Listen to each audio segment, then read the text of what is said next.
Hello, everybody. Hello, YouTube. And we're doing another talk about some the latest in pro wrestling, aka how trash it's been lately. Mostly, but it's not been great. We'll break it all down. We're doing this while WWE Raw is going at the moment. Right now, you got Charlotte Flair and Alexa Bliss defending their argument on why they should be the next to go after the women's tag titles instead of Rhea and Io, so you can understand where the timeline is for this video. What we're going to discuss is we're going to discuss a lot of everything about the WWE. We're going to discuss NXT. We're going to discuss AEW because I did not do a video on Full Gear. So we'll do a little bit on that, and we'll discuss a little bit on TNA and how aimless their direction is. Let's start with some WWE stuff here. And I got the thing up to discuss. We'll pull up the Bleacher Report for War Games.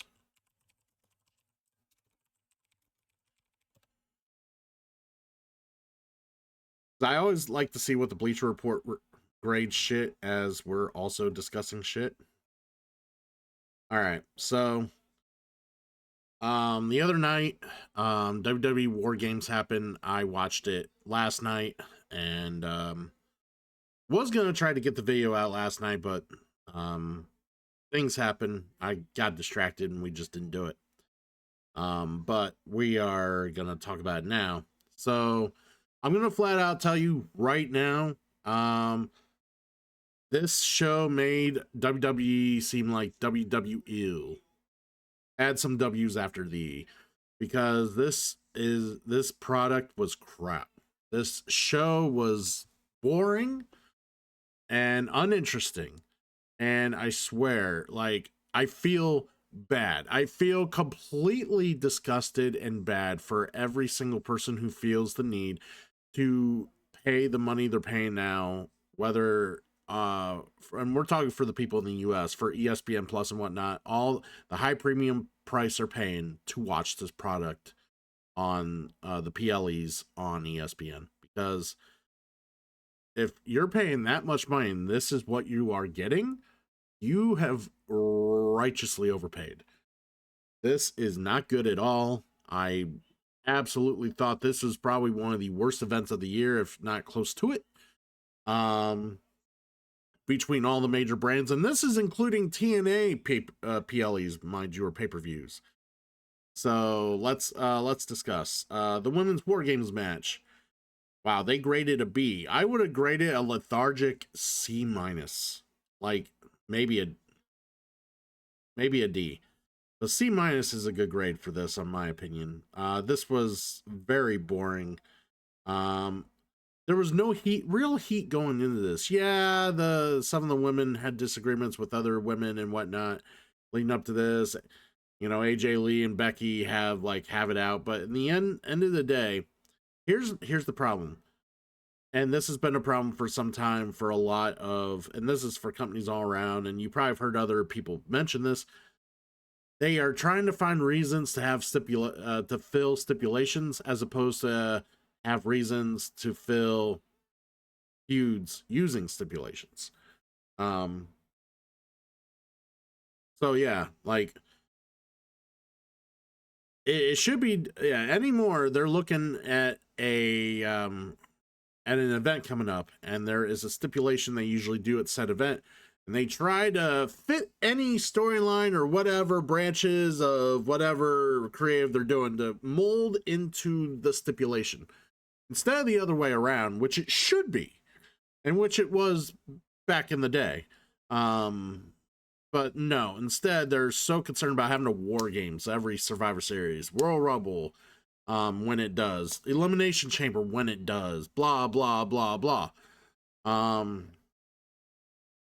So every both War Games matches suffer from this, and it just there's just not enough like angst going into these matches. I gotta double check my webcam here. It is good. Okay. But There were a few cool things in here. Like Lash Legend looked like a beast in here. I loved it. Like they did they had AJ Lee going over Lynch, which I think was the right call. And Rhea Ripley looked like $1 million. She looked badass. But where the few good things there was a lot of snooze. For one, these matches are so protracted and long now. And they don't feel like they're doing much in the meantime. Like, who started the match? It was Asuka and Charlotte Flair, I believe. It felt like they literally really didn't do much of anything for 5 minutes. And then it felt like that for everybody coming in for 3 minutes until Rhea Ripley and Lash Legend came out. Like, it felt like nothing was happening all through this match until the last two for each team came out, which is dog shit. I think I almost fell asleep at one point, or I did, and I got bumped to wake up. Like, this is how boring the match was. The pacing was just terrible. And the crowd finally got into it when Rhea Ripley got in there. But another few tidbits that were cool. I think, well, no, I already went over all the cool bits. There's a few other things. One, we gotta stop doing stuff that we're expecting every year. Like, everyone knew like it was their mom's birthday that EO was going to use a trash can spot from the top of the cage. Why it's been so choreographed into our minds that that's going to happen when EO's in a Wargames match is beyond me, but hey, that's what happened. She did a trash can spout off the top, and it's like, and instead of it being natural or feeling natural, and this is the other thing about the whole match, nothing in this match felt that natural. It didn't. Everything felt very choreographed, very set up, very like on the nose, like, okay, we gotta be here, and then we gotta be here, and then we gotta be here. Like, and this is a main complaint for WWE wrestling in a sense, especially main roster. Not so much I'm noticing in NXT, but mostly with these definitely multi-man matches in WWE. And the main roster is that they are too busy trying to make sure all the spots are set up correctly instead of it feeling natural. And I will mention something that felt way more natural later when it came to a multi-man match, or a multi-woman match. We'll discuss that in a moment. But it just felt very inorganic, and it was boring. And I could say boring 100 times over, and I still can't emphasize how boring this match was. Also, and I've said this before to other people or in other reviews and whatever, I've said, Nia Jax, you're a big motherfucking woman. You are the wrecking crew of any team you're on and yourself. You should not be using weapons at all, because anytime I watch Nia Jax use a weapon, it's awful. She's barely hitting people. It almost looks like she's paintbrushing them. When you use a weapon, you have to make it look real, or at least as real as you could be without hurting the other person. Now I know Nia Jax has had problems trying, with hurting people in the past, but that you have those problems without using weapons. And then you look worse when you do use weapons. Stop using weapons. Please stop using weapons. Like, the second I saw her try to use the chain, it took me out of the match. It really did. Let alone I was having a hard enough time sticking with the match, and then that immediately took me out of it, and then all I did was shit on it the rest of the time with my girlfriend, who, might I add, you is relatively new to watching pro wrestling, and she's only started watching it within the last year or so we dated, and she got exposed to WWE first and was enjoying it at the end of 2024 into 2025, but the more 2025 has happened, the worse the WWE product has gotten. And not only that, she's been more exposed to AEW, NXT, and even some TNA. And she's been enjoying a lot of that more recently. Like NXT has been like has always been very, streamlined, awesome. Like I don't know if they'll ever reach the peak that'll make me go, woo, it's NXT, but like they did in the Black and Gold era. But I can never be disappointed in NXT either, like I am the main roster. And that's because I expect more from the main roster. I know NXT has a ceiling that they can only hit, that they hit often, and that's as far as they can go. But like the main roster should be able to break that ceiling and go bigger and better, and they just don't. Um, right now, Raw's doing the next tournament match for the John Cena, the last bell for John Cena this upcoming weekend, which is also why we wanted to get this video out. We wanted to get this discussion all out before we have John Cena's last match. I know NXT has Deadline coming up this weekend. I think TNA has their next pay-per-view coming up this weekend. I gotta double check. Could be the weekend after. I also know AEW's got another show coming up. It could be a little later in the year or a little later in the month, but we'll see. But let's take a moment away from shitting on Survivor Series, and let's talk about the Last Time Is Now tournament. Is this tournament really like gonna push a star into the next echelon? Like, here's my thing. They really need to do something good with this tournament. If one, it's John Cena's last match, and two, they're gonna have John Cena lose to whoever this is.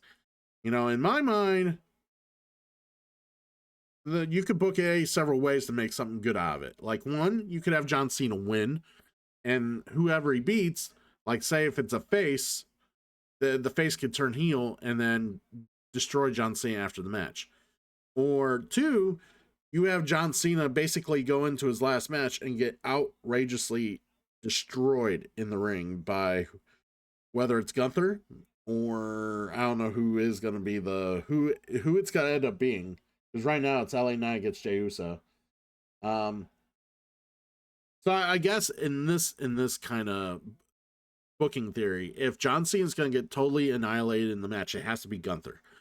If you're going to have Gunther in the final match, that's how it's got to book. Otherwise, you got to book it the other way, where John Cena comes out on top, whether it's LA Knight, whether it's Jey Uso, because I don't know who's going to win this match. Or if they're not going to go with Solo Sikoa. Granted, Solo Sikoa would have to get the Gunther treatment as well. He would have to destroy John Cena to be taken seriously. But basically they would have to beat John Cena, or I should say John Cena should beat them, and then they would destroy John Cena afterwards and be like, yeah, you're retired. I don't know. They need to do something unique with this tournament and really solidify another star, because I don't know I don't know if it's going to be that important in the grand scheme of things. There's a lot wrong with WWE right now, but yeah. I'm just hoping for something good out of this tournament. To be honest, I thought this whole tournament for the last match against John Cena was a bit overwrought. And they've been doing a lot, like it's been mentioned by a lot of people, and it's brought up. They've been doing so many more tournaments lately, so many of this, so many of that, and people are complaining and tired of it. And why they do it is because they need to fill TV time, and there's a lot of creative in the back, and they all can't agree on one thing. So at the end of the day, they're like, hey, let's just put them in a tournament, and you guys can work in those confines. Well, the problem is when you work in those confines, it's very limited, and you can only do so much creative through something as limiting as a tournament. So, and the thing is, tournaments also fill TV time, like because you can easily structure TV being like, okay, in order to get through this week, we can have match A, B, C, and then we can have match D, E, and F next week, and then G and H, and then we can start round 2 at the end of the show. And that's what's so annoying, is that they are just Instead of having great creative, they are constantly trying to fill TV time. But that is a whole other story for a whole other stream. Let's just move on. We're talking Survivor Series here. So yeah, girls match, snooze fest. We go to John Cena and Dominic Mysterio. Now, some things here. I did not expect John Cena to walk out here the Intercontinental Champion. That's fine. I had a feeling that Dom was going to win. And hey, Dom got to have 2 matches with John Cena. Good for Dom. And Dom's been better and better every year. If there's a few bright spots in WWE to point out, Dominic Mysterio is definitely one of those. This kid has come a long way, and I really have been happy to see more of what he does each and every year he's in the company. Hopefully, they do put the big one on him because he's earned it. This kid is fucking killing it. But yeah, dirty, yeah, they gave it a B grade. I would give it a B grade. He's, like I said, a star. This match had a unique spot in it. It had a injury spot or injury. So basically they played off what happened earlier the week with Penta and how Penta legit hurt his shoulder doing a hurricane off the barricade. Well, Dom kind of did the same thing and kind of got dropped on his shoulder by Cena. Now, if you looked at it much closer, you could see that it was done in a way to make it look like it was an injury, but Cena protected him.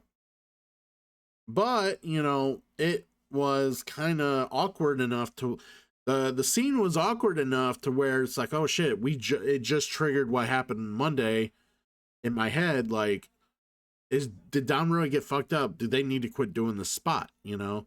So like, I did have a slight hesitation, even though in the back of my mind it's like, it's gotta be fake. It's gotta be fake. It's gotta be fake. It's Dom.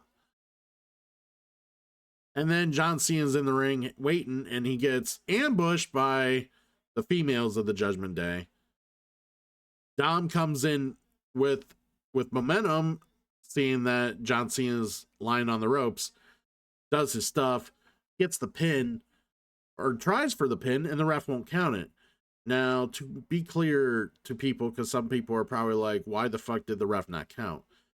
The ref did not count for the obvious reason that he wasn't, you know, he wasn't going to count because he realized that, okay, John Cena had been alone in this ring. Why is he all beaten up and battered?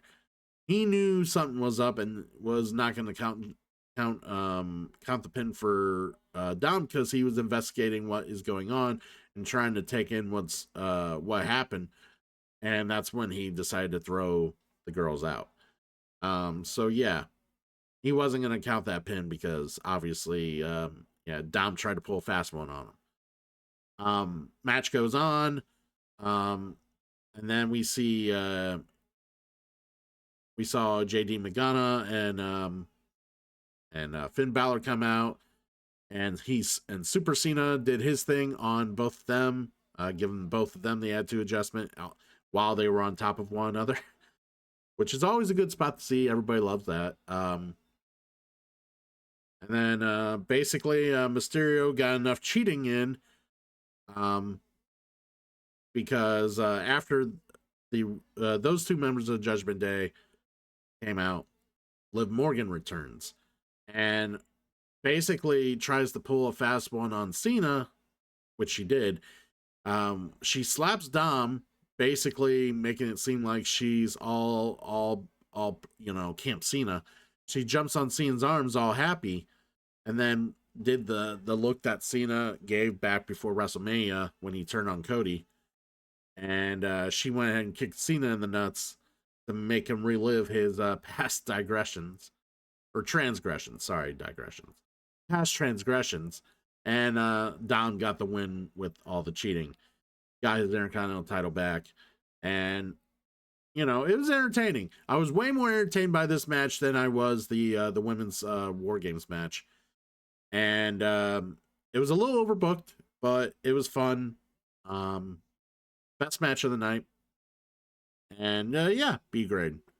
And that's sad that it's a B grade because the rest of the night was that's the best. The rest of the night went downhill from here. The women's world title, Stephanie Vakir versus Nikki Bella. I would give this a C grade as well, just as they did.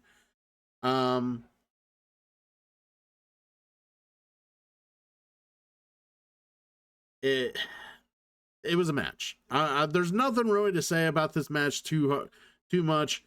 The only thing I want to say is that I really wish Stephanie Vakir would not. I wish they would quit calling the what she does for the Stephanie Vakir bomb a bomb. It's a backbreaker. It's not a bomb. It just annoys me that they call it a bomb. But this was just the crowd was kind of dead, but that was gonna happen because of the spot on the card. No one takes Nikki Bella as a contender seriously, which is also why people were kind of like this was more of an also ran match. Like everyone knew Stephanie Vakir was walking out as champ because nobody was gonna take Nikki Bella seriously to win this title. Some part of me wish that she did win the title and she did through some sort of cheating method or like somehow got successful and won, and I would have been more interested.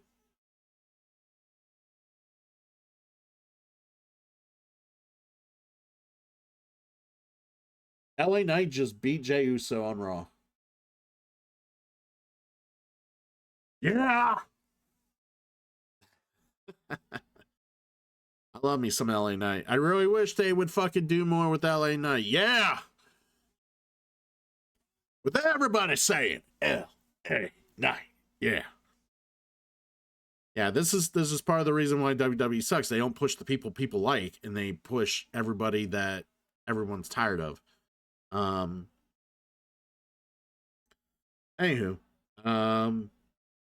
so like I said, there was nothing really to talk about this match. It was a little long, and I know honestly Nikki Bella has been trying her best to like make these matches work, and she's been doing this comeback run and whatever else. But honestly, it's time for her to just. I really wish she would pull the dirty veteran and just. I wish she would have cheated Stephanie out of the title or something. Done something to make this event interesting. Instead, it was just a normal night in the office. Stephanie Vakir won. Move on. And that's what we're doing. All right, the men's War Games match. This they graded a B. I would have gave it C plus. Yeah, I would give it a C plus, maybe a B minus. This was not all that interesting. Kind of looking at Raw to see what they're doing here because Jay took the loss.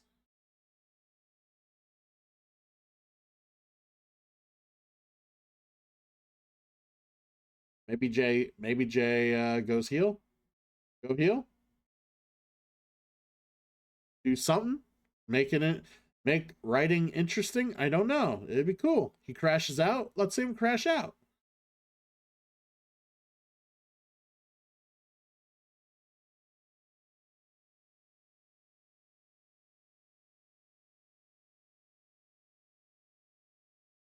I want to see something cool.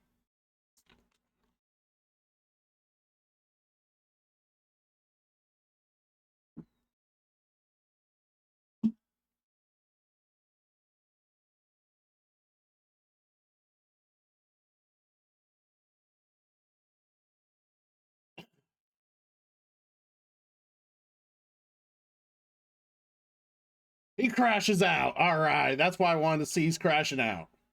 He's pissed. All right. Well, let's get back to discussing because I'm happy to see something that I wanted to see out of some creative around here. Jesus. It takes so long for Triple H to pull the fucking trigger on anything creative. It's just like, come on. This should have happened a long time ago. Long time ago. Anyways, this War Games match was kind of also a dud. It was a little more exciting than the women's match, but it was still a dud. And I was I'm just what's a few things I want to mention. Braun Breaker took a very bad Doomsday device spot. He landed high and tight on top of his head, and I don't know if he really wrung himself or how bad he feels, but it was a pretty scary spot. For some reason, I was a little annoyed by it, and this took me out of the match as well, because I thought the War Games match was all about keeping people in the ring and in the cage, and they weren't allowed to exit the cage, or they would immediately lose. Lesnar left the cage after he had been in there beating the shit out of people just left and right. He went in there, did what Lesnar does, and then when Roman Reigns was about to come out, he stepped outside the ring and was waiting for him in the entrance. Brock Lesnar does whatever the fuck he wants when he wants to, and he throws away all psychology when he does, and it gets annoying sometimes when he does, like when he kind of goes into the business for himself, which he's a big enough star, he gets away with it. But I don't know if this was part of the creative or if he just decided to do this, but it was not, it made things confusing and just kind of made me not. Asuka's yelling on the TV. I'm like, I hear Asuka. But anyways, it just, I don't know. This match again, it had a few more weapons. It had a little more, like I think Puck was bloodied. Cody was a bit bloodied. Um, but yeah, it just didn't really just like the women's match, that next gear just didn't show up. Like I don't know. Like once everyone got in the ring, that next gear just did not happen. And all of a sudden, like someone showed up wearing a black hoodie, covered up, couldn't see who it was, came in the ring, delivered a stomp that Seth Rollins would do on Punk, and then Punk got pinned after Braun Breaker speared the shit out of him. Um, it just kind of ended just like that. Like it just. Dom's coming out now. Okay, but yeah, the match just kind of ended just like that, and it was just like, okay, I guess the match is over. Um, Anywho, who the mystery attacker is? Some people are saying it's Austin Theory. Some people are saying Chris Jericho. Um, I don't know who it could be, but Am I really that interested in knowing who it is? Not really. I wasn't. I was already kind of detracted from the match and just wasn't really buying into it anymore, so I just didn't care at this point. But it's just like overall,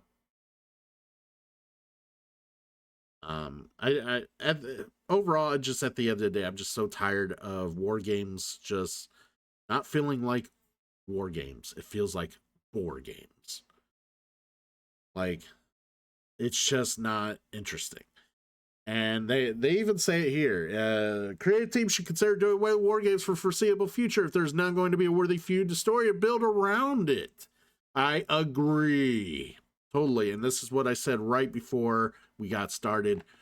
They need, or as we got started, we need war games and other matches of this, like of this capacity, to have a feud that it deserves helping tell the story, as opposed to we have a gimmick, we need creative to fit into the gimmick.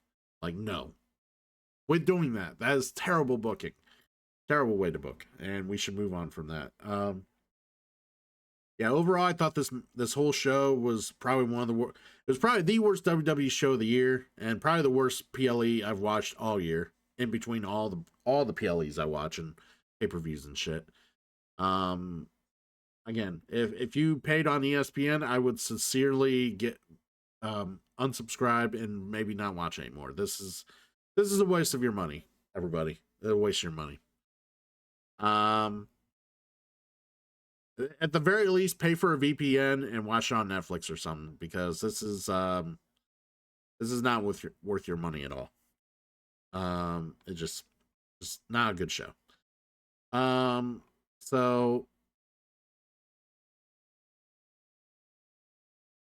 kind of interested to see where the booking goes from here. Like I said, we're awaiting Raw and watching more of the what's going to happen for Saturday night's main event coming up Saturday. Who's going to be the one to face John Cena? Rah rah.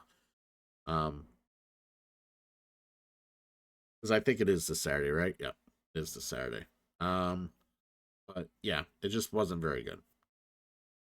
So let's pivot from WWE or WWE to NXT.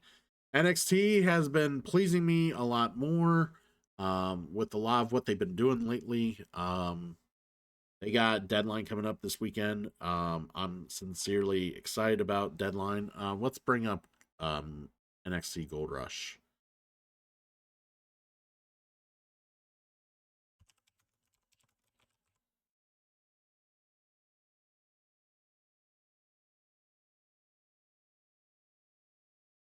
Trying to see if they got a Bleaker report about that or Bleacher report or no.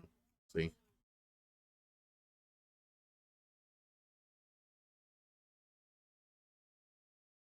They do not, but I don't really need a Bleacher report for Gold Rush because I pretty much I literally sat through and watched all this both nights. So one. Let's let's just discuss NXT in general. Overall, NXT has been super enjoyable to watch. I've been loving the collaboration with AAA and with Evolve and with TNA. It's been interesting. A lot more interesting what they're doing on the main roster, and I'm just very curious how it turns out because there's a lot of unprecedented things that they're doing between all these companies, and I'm wondering what is going to happen next. I don't know what Dom's going to do and who's going to come out against Dom, but he's talking more shit. All right. But anyways, NXT had their Gold Rush event 2 days in New York City, I believe. Two which they aired live one week and the next week was taped. But anyways, they had a awesome, fun match with Ethan Page and Chelsea Green defending the mixed tag titles of AAA against Joe Hendry and Thea Hale. There's been a cute little pair up there. Joe Hendry is now fully an NXT superstar. He is no longer officially with TNA, and he's still doing the Joe Hendry gimmick. You know, say his name, he'll appear. There, it was a fun match, fun opener. Pretty enjoyable B style match. I would say.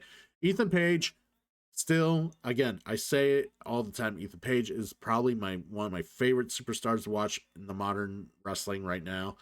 He is so good at what he does, and he's believable, and he definitely gets you invested because the guy is such a character. Chelsea Green, also such a character, and having these two paired together is bonkers. It is fire, and these two wrestlers are just great to watch together. Fun match.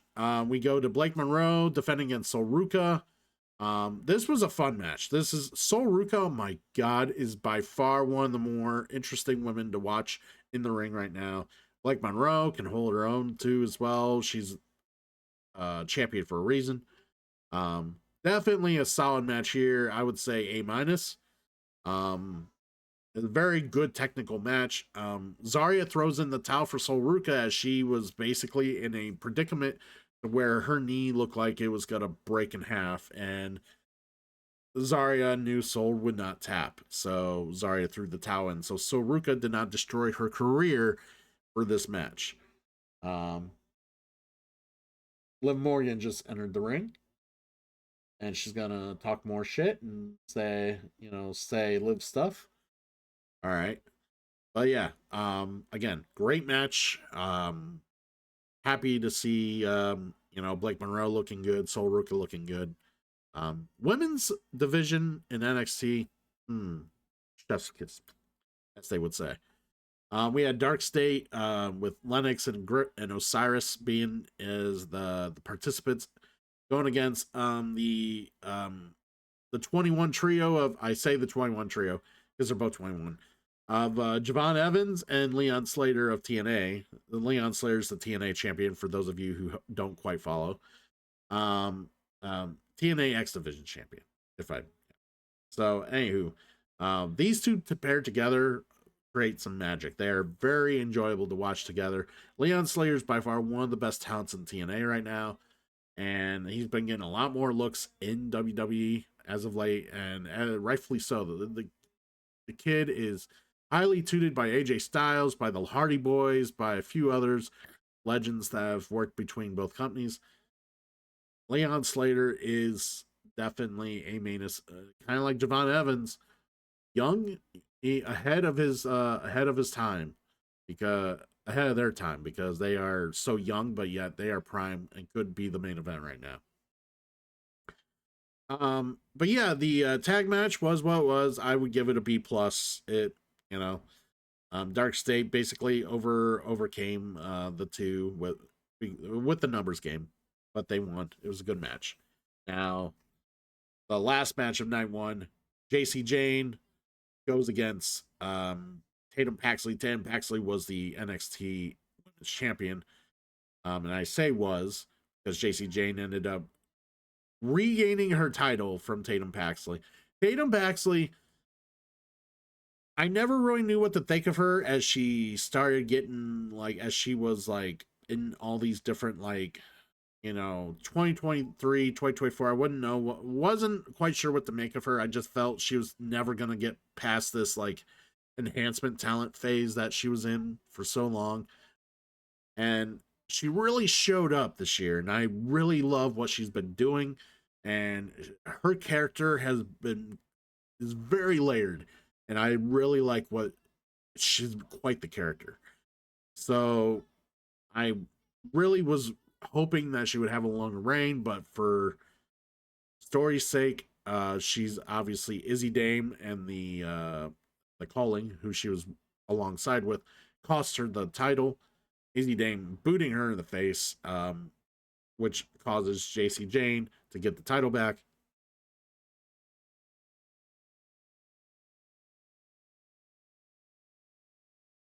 All right, Liv Morgan just all over Dom. Okay, of course. Anyways, it was like I said, this was a very good match. I would give this match probably an A. A very solid match. And the it was just I loved the turn with Izzy Dame and the Calling because Tatum Paxley was knocked out of the ring, and she stands up and goes to walk back to the ring, and both Sean Spears and Nico Vance like stand in front of her and kind of just stare at her a bit, and then just they look to their left, and she looks to her right because she's standing opposite, and she just eats a boot from Izzy Dame, and then gets put back in there to get fed to JC Jane. Like I said, definitely the match of the night, which is crazy because Blake Monroe and Soroka also had a great match, and yeah, JC Jane is your champ again, which is fine. JC Jane is a deserving champ. She has won me over this year with her title run, her original title run. So we'll see more JC Jane as the champ as we go on. There a vignette that I'm trying to see here on?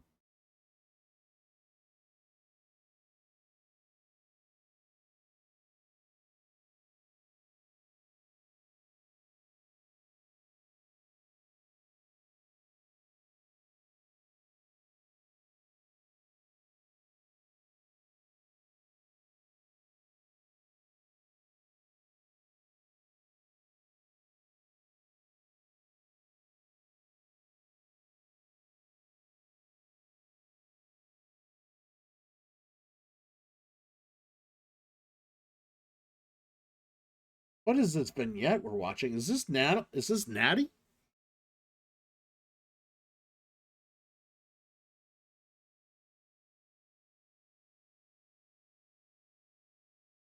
It is Natty. It's Natty and Maxine Dupree, I believe. Yeah, Natty's been doing this new gimmick where she is basically this badass like underground fighter in a sense, and it's a whole new thing she's been doing, and it's badass. I love the new gimmick. and she's breaking down Maxine Dupree. Maxine's been working out of the dungeon.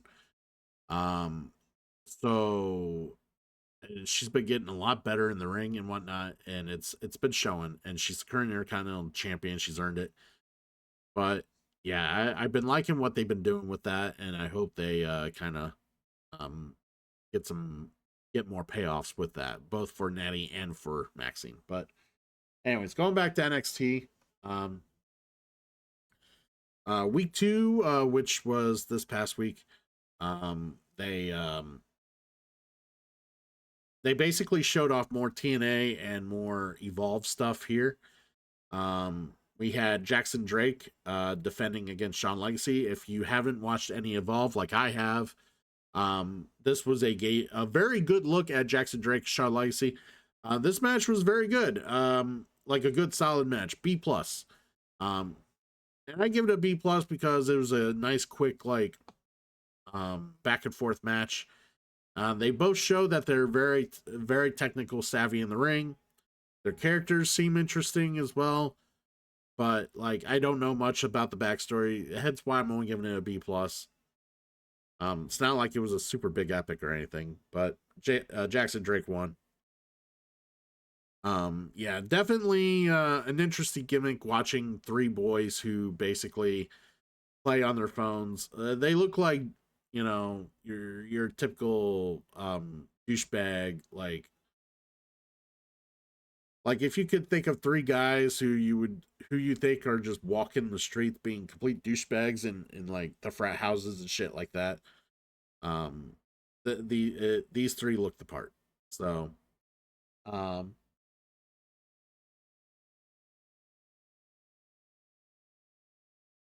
the next match here, we got Fallon Henley.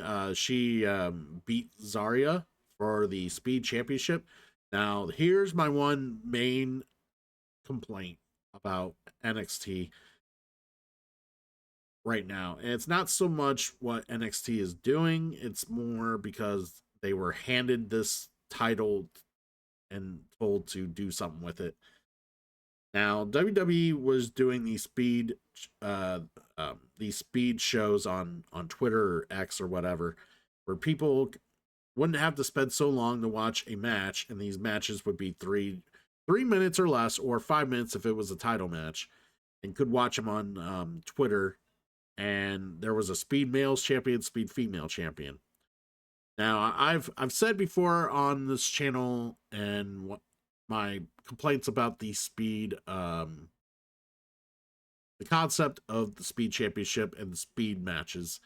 They have little to no psychology in them. It's just them just hurrying up, getting their stuff in much less time, and there's no real cute gimmick with it. There's no real anything. It's just more, you get a lot less time to just go through the motions, and you do see a little more struggle because they have less time to do shit. So you actually see them struggling to get their stuff in, as opposed to the struggle of the psychology of wrestling. And so you gotta learn to not misinterpret that. So what really was egregious about this match, now Fallon Henley is a fine talent, Zarya, great talent. What was egregious about this match was one, I hate that the time limit for the speed for any championship match is 5 minutes compared to 3 minutes on a normal match. And then not only that, 5 minutes, no one wins the match. So they have a sudden death overtime. Great. Sudden death means, the first one who pins the other person. So that's just like a regular match, right? And you're giving them more time? So basically, they're having a regular, normal match to determine the speed champion. That is your fallback. That, like, whoever came up with this concept, let alone the speed concept is trash. But whoever came up with the idea of making trash even more trash, like, at this point, why is this even a title? Like, why are we doing this? This is dumb. I hated the whole concept is just pointless. But Fallon wins a title. ends up being the second fatal influence member with with the championship, and moves on. Moves on as the champ. So the next title match we had was, in my opinion, was the match of the night. You had it was for the TNA Knockouts title. Kalani Jordan defending her title against Jordan Grace and Lee Yingli, the former Xia Li of WWE, NXT, and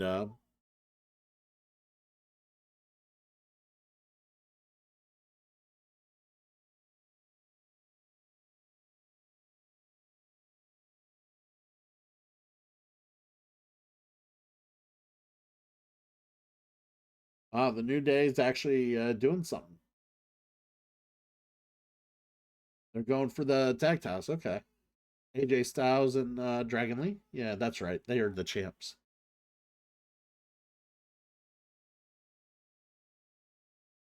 Anyways, um, so like I said, this triple threat match was definitely the match of the night. I give this almost an A+. This was a very enjoyable 9-minute route. Like, these women, when I said earlier that most WWE matches seem so choreographed and scripted, and they're just trying to get from point A to point B to point C and remember how to do so, nothing felt organic, nothing felt smooth.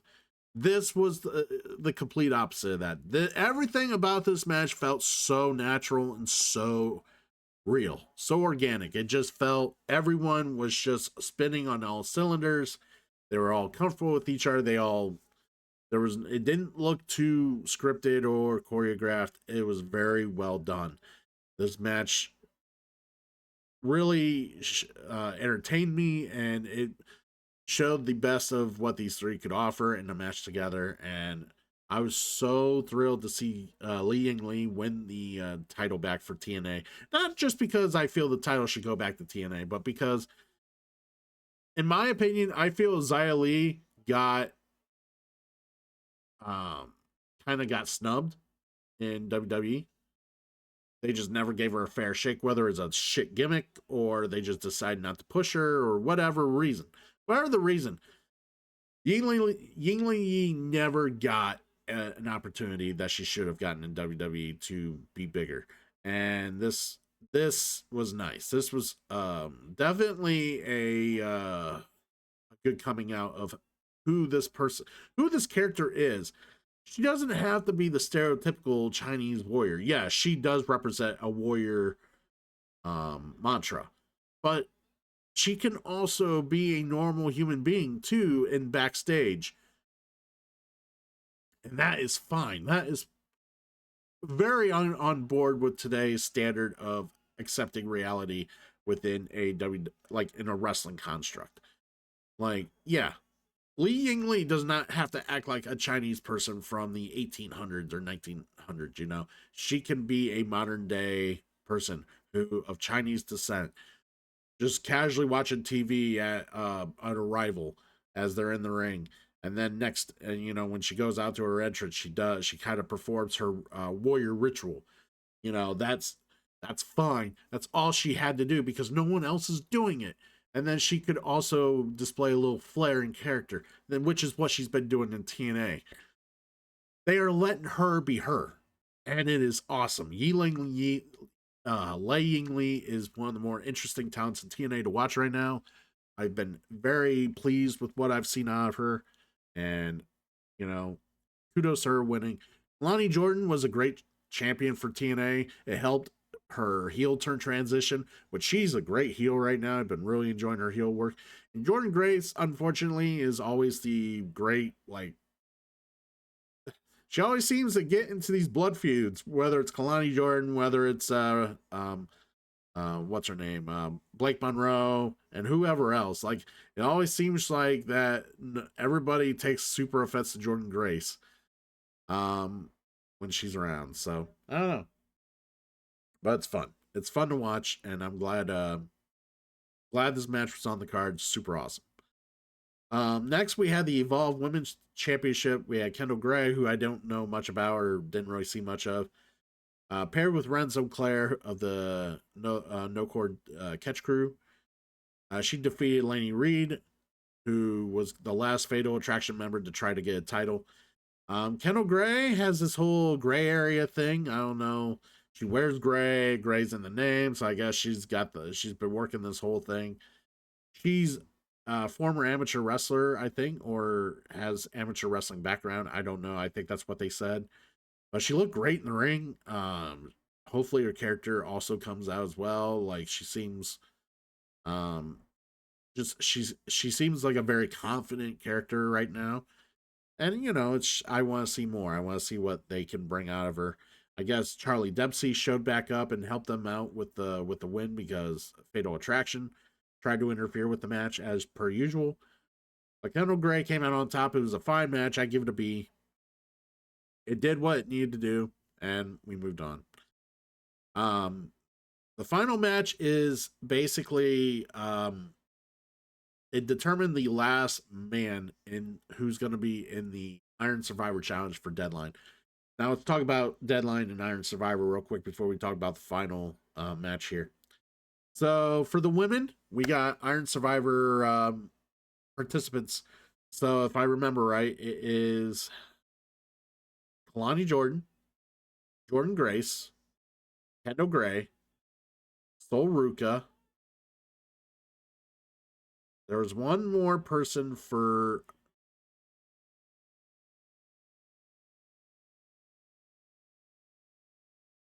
There was one more person for the Iron Survivor. I'm trying to remember who it was. Um,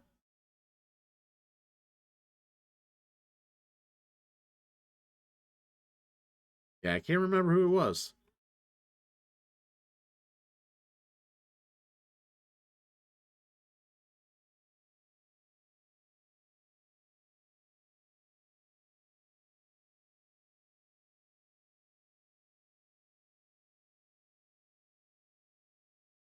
I'm trying to see if there's if we can move on. All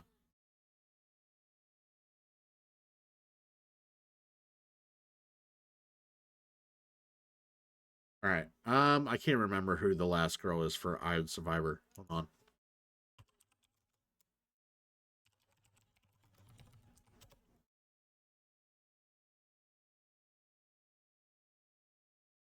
All right. Lola Vice, that's who it was. So it's Sol Ruka, Lola Vice, Lonnie Jordan, Jordan Grace, and Kendall Gray. Um, and then for the men's Iron Survivor, it's gonna be Javon Evans, Leon Slater, who we talked about earlier, the 21s, Joe Hendry, Dion Lennox of Dark State, and then Miles Bourne, who basically Miles Bourne was basically both him and Trick Williams had been arguing that they both deserve a spot in the Iron Survivor match. Miles Bourne and Trick Williams have been kind of going at it for the last couple of weeks because Trick Williams basically said he was in the wrong place at the wrong time. Don't get in Trick's way. Miles Bourne took offense to that. And they've been kind of going at it for the last few weeks. And Miles Bourne ended up getting a pinfall victory on Trick Williams here. Clean, if I recall. And yeah, got over with the win.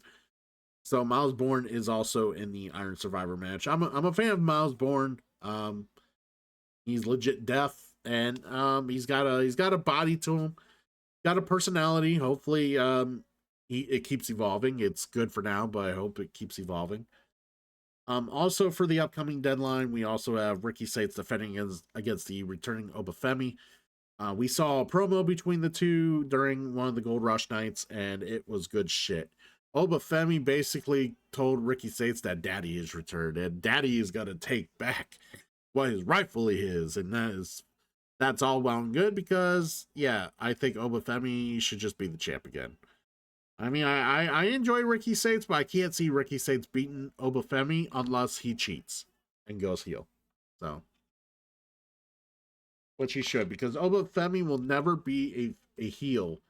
He can never be a heel as long as he is Obafemi, because he's just so impressively interesting that everybody gets behind him. His presence, his character, his aura. is gravitating. Obafemi is one of the best talents that NXT definitely has had in a long time. Probably ever since the rise of Trick Williams.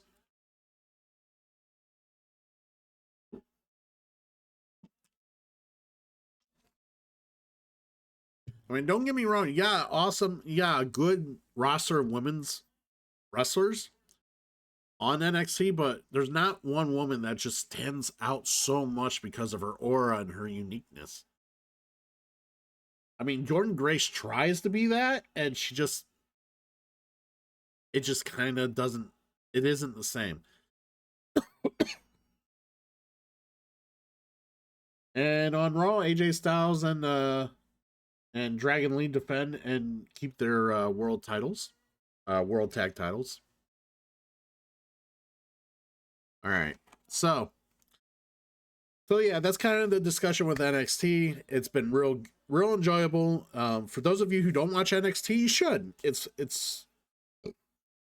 excuse me, it's top notch stuff. A lot more interesting, and the creative is better streamlined and more enjoyable to digest than what's been going on in the main roster. So if you think the main roster has just been too uninteresting, check out NXT. It's good shit. I implore people to watch it. If you're not watching NXT, maybe you should be watching AEW. And AEW had the Full Gear event recently, a couple like 2 weeks back.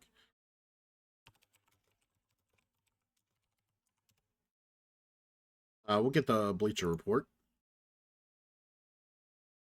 Now, right now, as of right now, AEW is starting the Continental Classic, and they've already hit it off for a week's worth of stuff. I know some people are not familiar with the Continental Classic. I will explain to you what it is.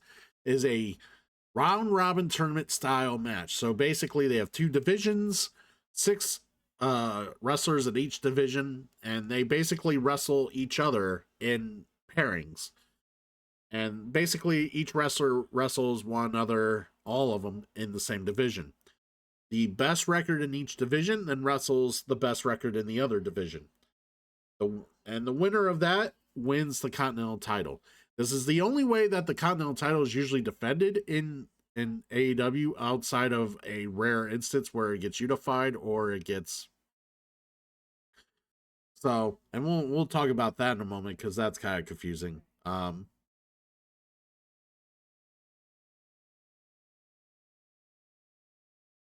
Stephanie Vakir says she's ready for her next challenge. Yeah.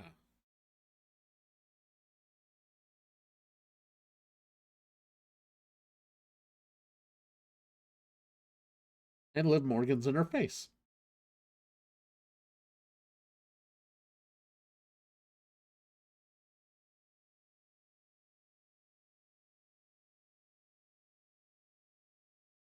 Anyway, so um, so about Full Gear, it was like I said, it was a week or two ago. Um, AEW's caught my eye a little more than WWE as of late, with a lot of different things going on. I'm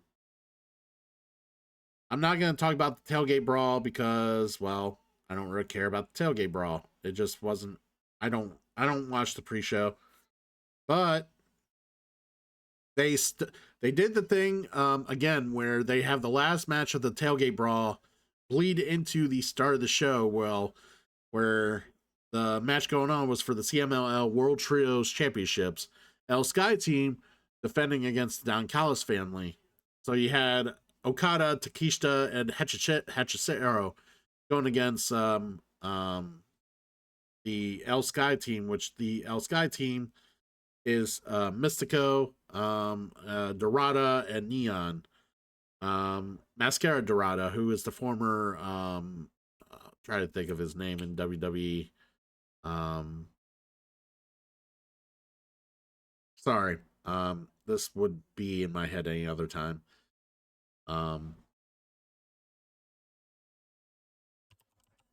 Mascara Dorada, Grand Metalik. Yeah, the former Grand Metalik in WWE.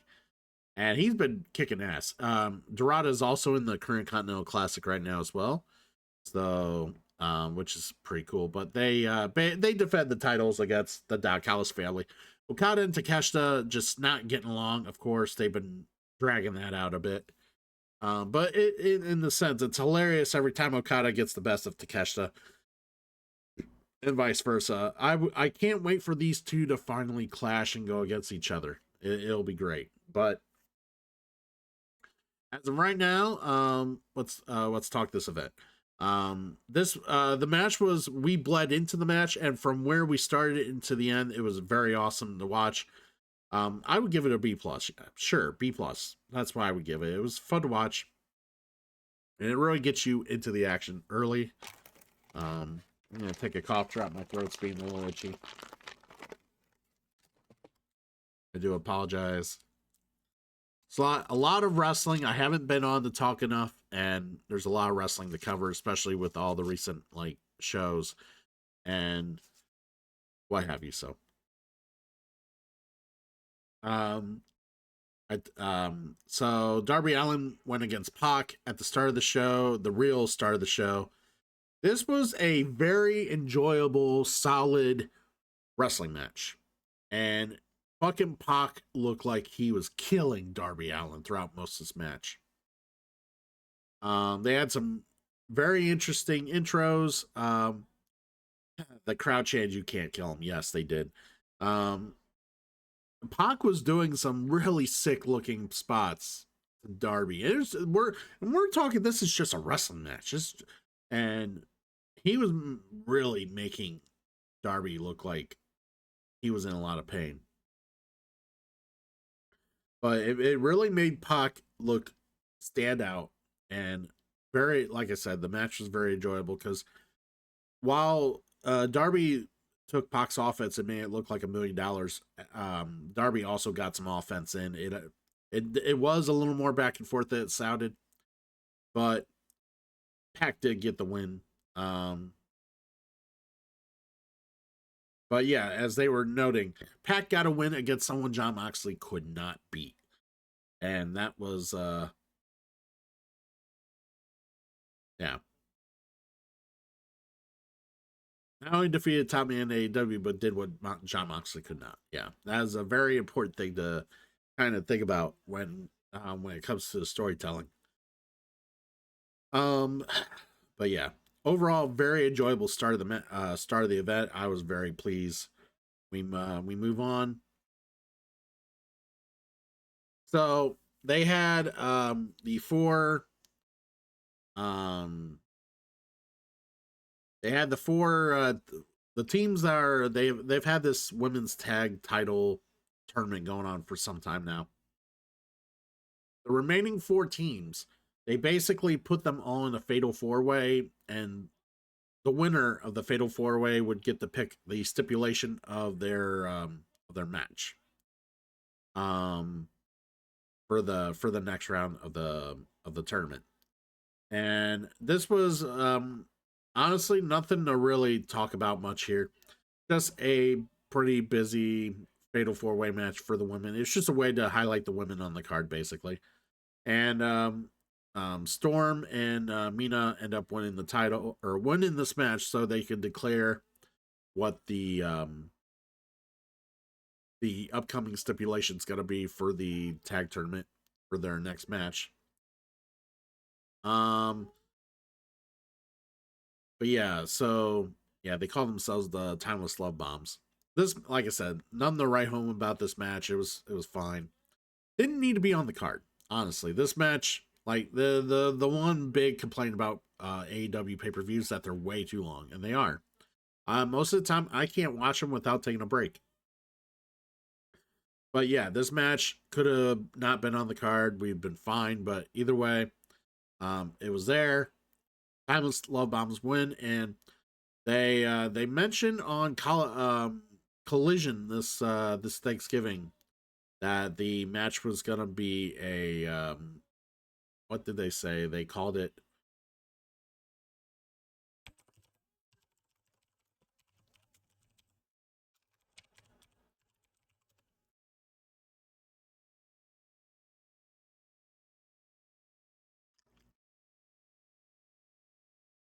Yeah. So Tony Storm say that her and Mina will take on Maria Shafir and Mega Bane in the tournament in a hardcore holiday death match, which is crazy.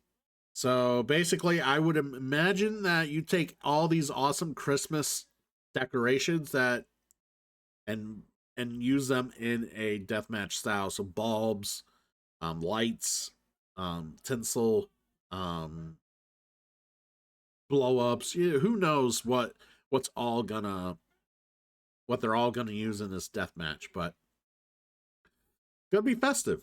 That's all you need to know. Um,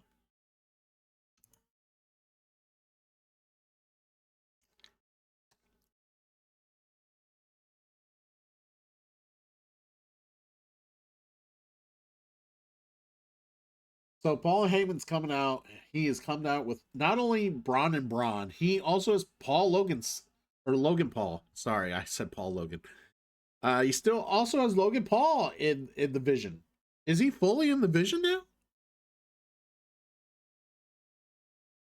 Like I know Drew McIntyre wasn't part of the Vision, but I didn't realize that Logan Paul is a fully incorporated member of the Vision. I mean, he fits for what they're pushing the group. Like Logan Paul fits in the group. So,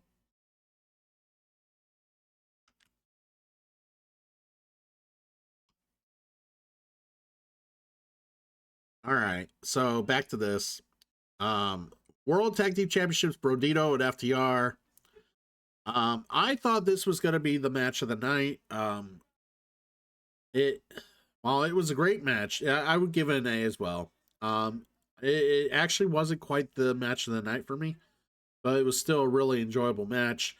Um, it sucked to see Bandito have to drop the titles, but like FTR ended up taking the win, which that I almost forgot about it until they mentioned it here. Adam Copeland and Christian Cage making the comeback. FTR having the titles, it would make sense to set it up for that, especially for probably around the time of Revolution, AEW Revolution 26, for them to have that fight possibly, maybe sooner, who knows. But overall, this was what you expect to see in an FTR match and Brodito. Like they just back and forth, great action, good. Like FTR is one of the best workers, like one of the best tag team workers there is currently in the product.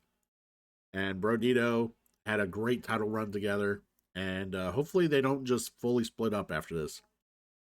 Sides show that they're not, but I'm I was real happy to see them work together as well as they did over the several months. So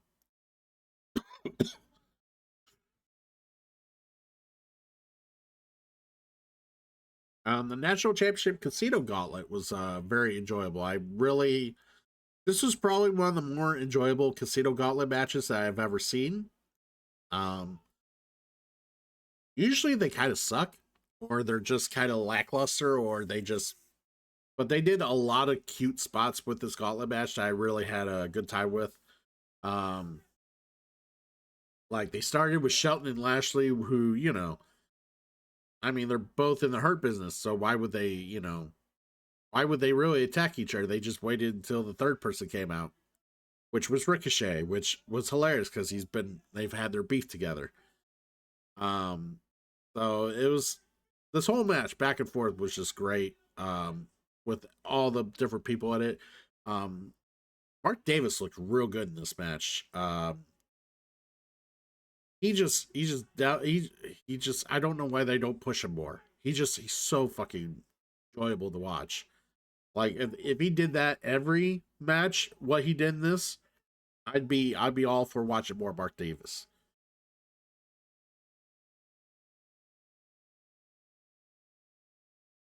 But they had some very interesting spots overall in this match, and then of course Ricochet wins the gauntlet. It ends up getting his contract.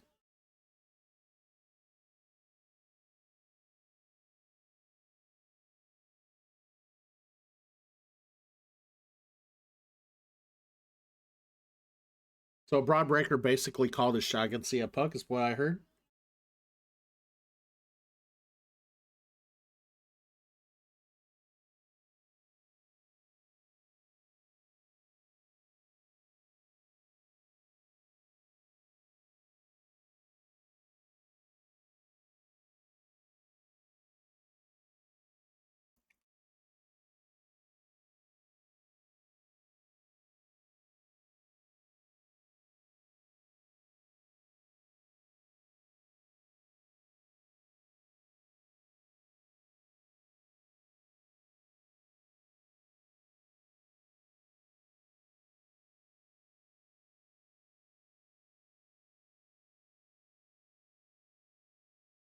Jey Uso crashing hard, everybody.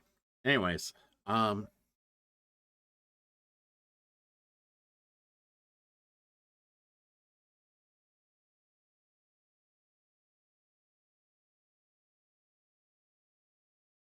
um, let's see. There was a no holds barred match after the gauntlet. John Moxley against Kyle O'Reilly.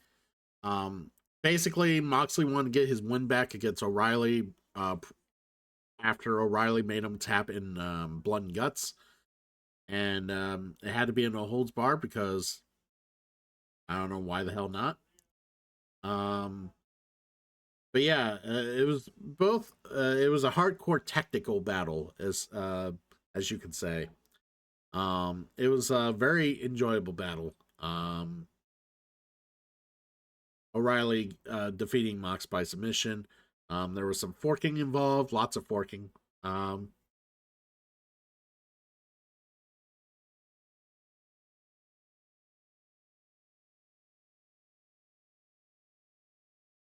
this match was not made for all fans. I love how they said that. Yeah, it was definitely a unique match. So basically, the reason they wanted to do the no holds barred stipulation because they planned on using submissions that are technically illegal to use, like fish hooks and stuff like that. You know, and they were selling that. I do remember that the commentary was consistently like pushing certain aspects of the match to notice. Brian Danielson was on commentary, so he was good to point that shit out. Mox having I don't know if people know this, but Mox kind of practices in death jitsu. um, but yeah, it was definitely a fun match. Back and forth. Obviously the Death Rider. I think the Death Riders interfered at one point, and Conglomeration made the save. Um, but yeah, this was a good. This was a good back and forth battle. It really, really spotlighted Kyle O'Reilly. Like if Blood and Guts didn't, this match really kind of helped get him more noticed. And good for Kyle O'Reilly because he's had a lot of rough luck on the AEW after NXT's run. He followed Adam Cole to AEW and he suffered a bad break with his neck. He was out for the longest time. Wasn't sure if he was ever going to wrestle again, and he's made his way back. He's been doing good things. He's with the conglomeration, and they're really pushing him up the card now. So hopefully we'll get to see maybe Kyle O'Reilly getting a shot at the title here soon. Maybe not. Who knows? But some good shit. Um, the TNT Championship was defended after that. No disqualification. You're gonna notice a trend here. There was a lot of matches here that just had no rules. Um, so yeah, first of all, the no holds bar John Moxley, Kyle O'Reilly, and then no DQ Kyle Fletcher and Mark Briscoe.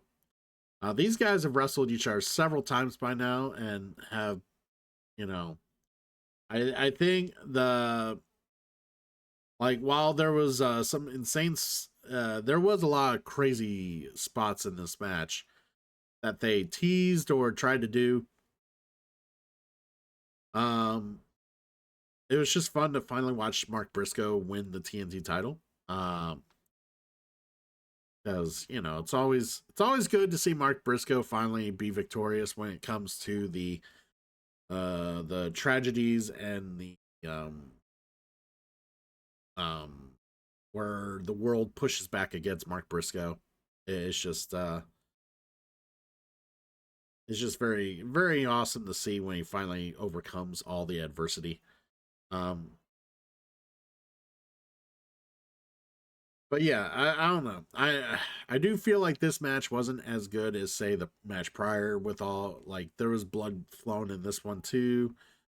Um there was a big like I love that there was a big psychopath scare where um, Kyle Fletcher took the screwdriver and he put it underneath the turnbuckle and had the screwdriver facing up, like broke through the padding and facing upward to because he had planned on diving.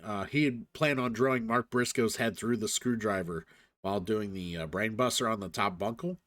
They were teasing that spot, which was cool, but it never happened. Obviously, God, he wouldn't survive that. Um, but yeah, lots of blood, lots of craziness. They gave it a B minus. I would have gave it a B plus. It was a fun match. It's just like after a little while, you've seen so much like hardcore nonsense, blood, and everything else. It's like, okay, can we calm it down? Can we move on to maybe it's just more real wrestling, just regular back and forth wrestling, you know. So yeah, overall, like I said, great match. Just okay, let's move on. Well, we did get our wrestling. It was the the $1 million prize, the Jurassic Express and Kenny Omega against Young Bucks, Josh Alexander. This whole match was to basically turn the Young Bucks face. They've been having this thing where the Young Bucks, Don Callis, been trying to recruit the Young Bucks to help turn their fortune around while getting their services for the family. And the Young Bucks have been very hesitant about doing it, and they've been very hesitant on helping out their former friends, whether it's Kenny Omega, whether it's the Jurassic Express. Whenever they've been in trouble, the Young Bucks have kind of shied away and moved and walked away from these things to where they wouldn't help. So they've been sitting on the fence for however long, while being poor, while not being where they used to be. So yeah, this whole thing was set up just so, which the Young Bucks and Josh Alexander won the match. By the way, won the $1 million prize for Don Callis and the family. But at the end of the day, Jurassic Express Omega get jumped by the rest of the family. The Young Bucks eventually finally just said, "Fuck it, who needs money?" They went in and beat up the Don Callis family and saved Jurassic Express and K Omega from a superb beatdown. Right now we got Gunther versus Solo Sikoa. I am very curious how this match is going to play out.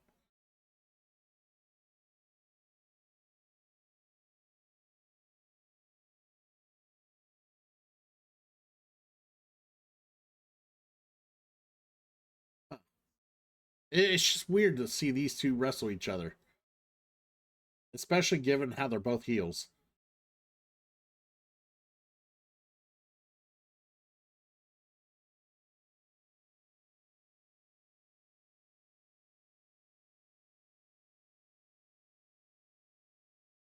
Anyways, so yeah, the match itself was fine. It was a B. Yeah, I would have given it a B. It was what it was. It was a fine match. It's just this whole like elite Don Callis eggs against Omega. The, like the elite storyline has been going on for so long, and they were together. They're not together, and then now they're coming back together. It's a little tried and overdone, but it's just kind of like, all right, well, I guess. I mean, it's worked before. People enjoy it. People love Jurassic Express coming back together. You know, I guess in a sense, they're giving the fans what they want a little bit. I mean, if Don Callis is going to have several wrestlers in a unit together, they need to the elite need to band together and get like you know have friends together. So Callis made it clear he was keeping all the money since the Young Bucks betrayed him. Yeah, that was funny. He's like, "I'm keeping the money." They're like, okay, Don. By the way, Don Callis is still the most hated, booed man in AEW. Just so you're aware. Um, Maybe, yeah, I think he is. I was gonna say the only one closer to The closest person to him getting as much booze is probably Wheeler Yuta. The women's world title, Chris Statlander defended against Mercedes Moné. This match was actually very enjoyable to watch. Back and forth, back and forth. They this the entrances were fun.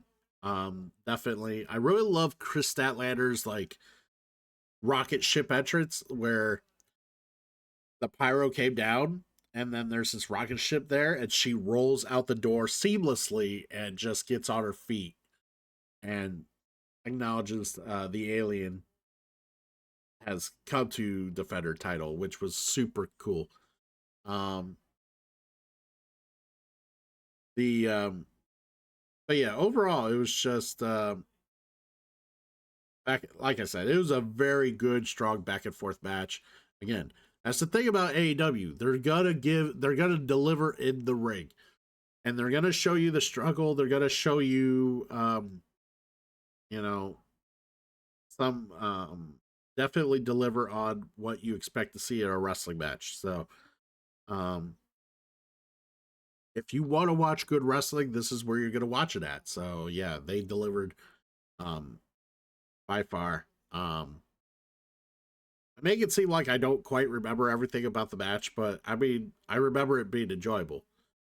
But like, there was a lot of things that happened, like little details, like which are mentioned here. But yeah, it's um, like I said, good back and forth. Sometimes I just don't want to go over every minute detail of the match. I want you guys to go back and watch it and enjoy it. You know. The last thing we'll talk about when it comes to AEW for this event was Hangman Adam Page defending against Samoa Joe. As you can see Joe's big ass face there. Um, this match was what it had to be. It was in a cage match, and it was short. It was not very long for AEW standards. This match was not very long, which is fine. Hangman came out with American Venom, which is from Red Dead Redemption 2. I did not know at the time because I was like, what is this song from? Because it was pretty unique and interesting. But yeah, never playing Red Dead Redemption 2, I would have never known. Um, so yeah, it was an interesting entrance. But yeah, Joe was bleeding like a stuck pig in this match, which was consistent to most of the night where people were bleeding all over the place.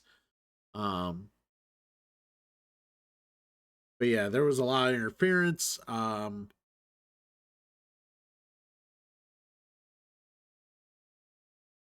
sorry. I was just trying to see what they read and they stopped writing. Anyways, there was a lot of interference.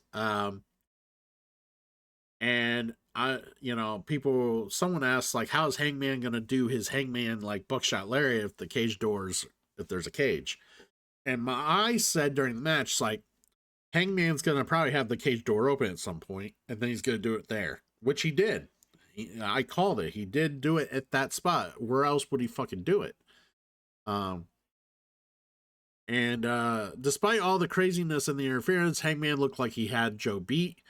And then Hook, who had come in to help Hangman, ends up betraying Hangman and knocks Hangman out with his title belt.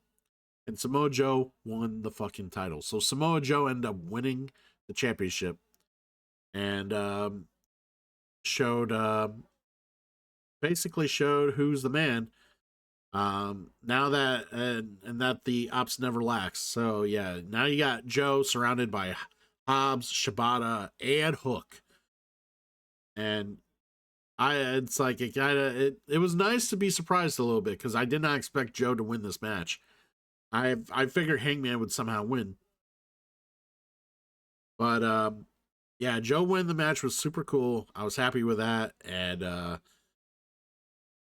it gives Hangman something to do. And I've been saying it before. Hangman was cursed by the fact that there wasn't enough heels in AEW. Hell, they had to turn Joe heel just to give Hangman something to do. His title run was going to be rather not super long because of the fact that there was a lack of heels. Because he had already went through MJF, he'd already went through Moxley, he'd already went through Fletcher. So unless they were going to have Okada go after him, which they're not, Shibata's not really a heel. He's a face. He's kind of the tweener. Um, not Shibata, Takeshita.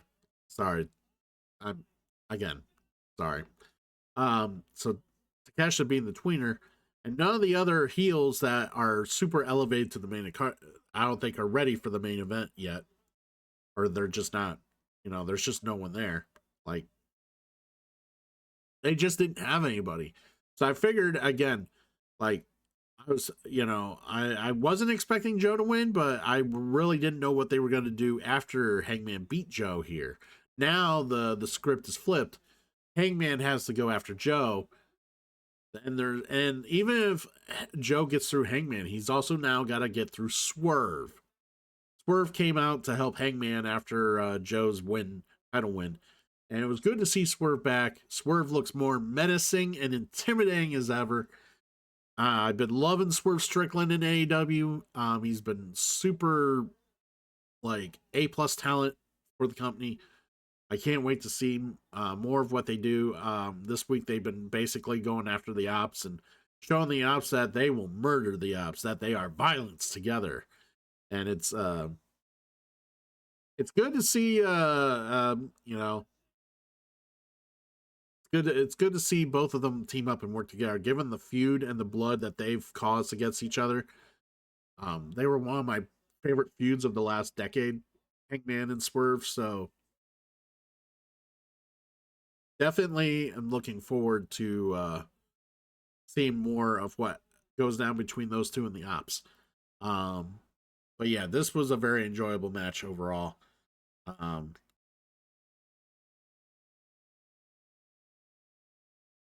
I know recently in AEW, Eddie Kingston has asked for a title match against Samoa Joe, which I am very curious to see how that goes. The Continental Classic is already underway. AEW Continental Classic. I'm sure it's being updated right now.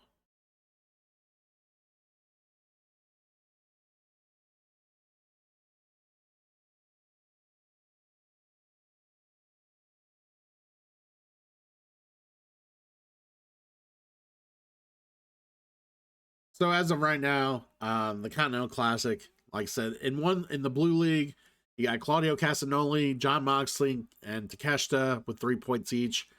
Orange Cassidy, Mascara Dorada, Roderick Strong ended up eating losses so far.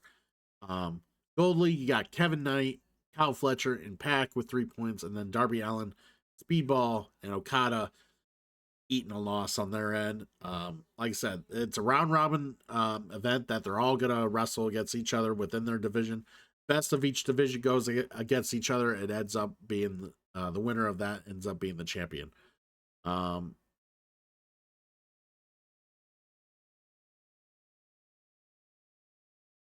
oh no, that's not how that goes. I guess it's kind of like a 4-person tournament. No, I forgot that's how they do it. My bad. So at World's End, how it does is the blue league winner goes against blue league winner goes against gold league runner up. So gold 1, gold 2 and blue 1 will go against each other. Blue 2 and gold 1 goes against each other. And the winner of those matches um fights in the final. The reason you do that is the reason they book it like that is because, well, it helps fill a card, but it also um nuance redundancy in case there's injuries or in case something else like comes up out of the woodwork. They can fall back on something or another if they got like, if they got 4 people primed for the title instead of just 2. They don't have it's easier to fully explain book if something happens or kind of have a contingency plans. That's a good way to do it. But yeah, good shit, good shit. Um,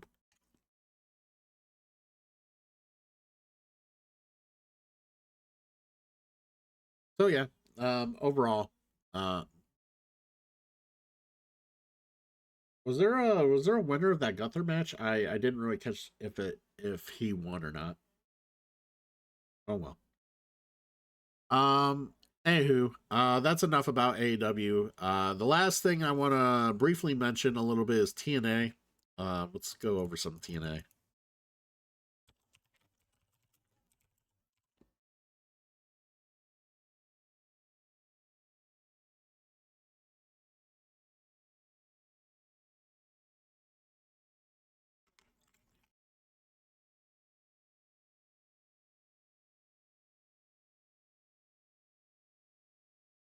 Oh, they're still wrestling. Okay.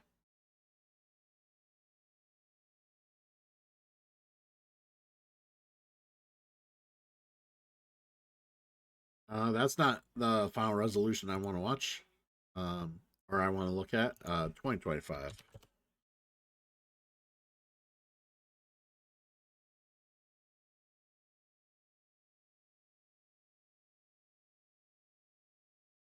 Not final. Is it final resolution? It was Turning Point. That's what it was.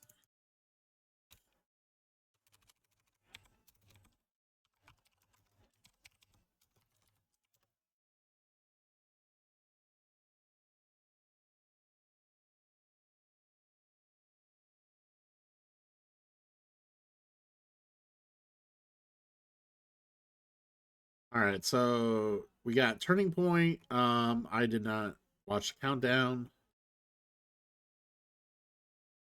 All right, so this happened right before Gold Rush.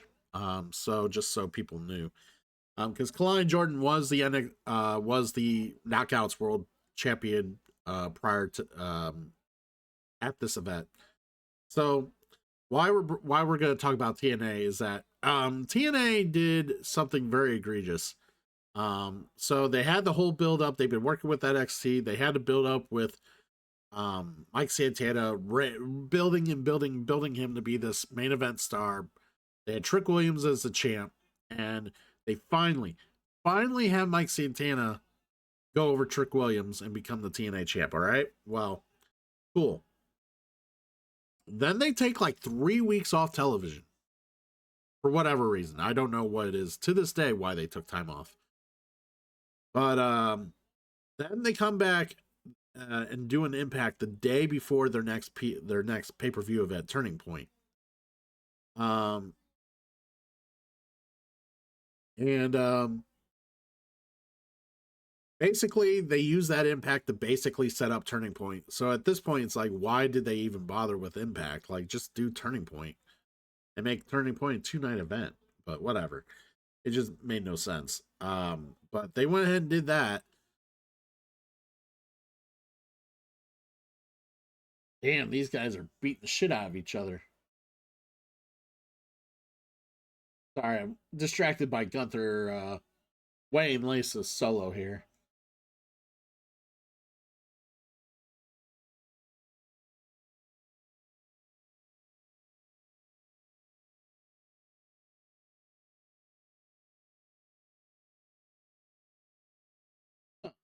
Anyways, but either way, like I was gonna say, solo can't be beaten Gunther. Anyways, this match was nothing to really write home about. I mean, it was a fine, okay match. I would have gave it a B minus. And by Elegance was held up her own, I guess, to make this a fine opening match.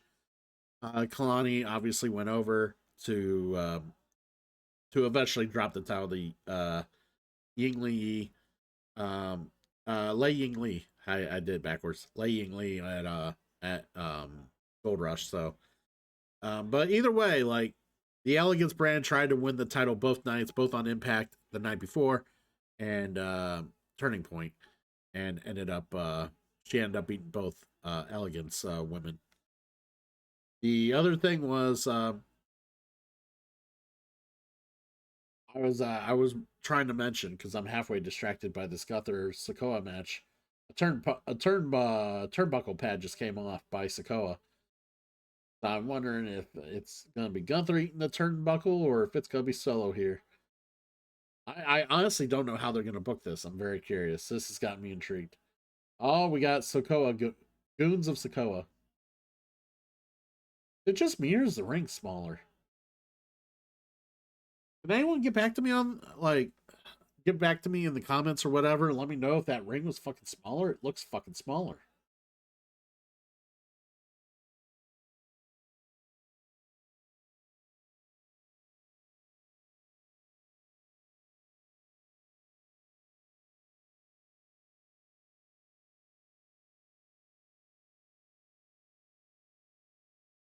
Ah, it looks smaller. Is it the camera angle? It just looks smaller.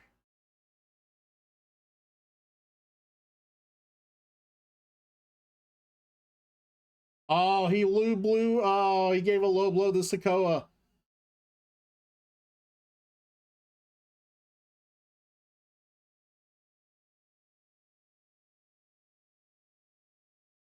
And that ring looks so much smaller. Maybe it's just the way I'm looking at it from my angle here, but it just looks smaller. Anyways, all right.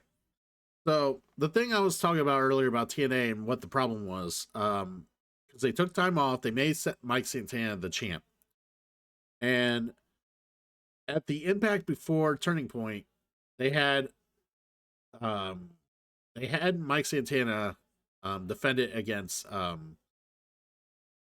Nick Nema's brother. I forget what his name is, but he basically wrestled Mike Santana, and once after they started wrestling, the match got thrown out because a bunch of people from NXT just came in and beat the crap out of Mike Santana. And after he got the crap beat out of him, he's basically sitting there, and Kaz comes out and calls his shot because he won a Call Your Shot trophy, and he ended up winning the world title from Santana, which is complete bullshit. Why would you just immediately take the title off your biggest star, like one of your biggest stars currently with the company, that you literally built up for months, just to have him get dicked over and lose the title? It just, yeah, they're doing a LA Knight Gunther face off here.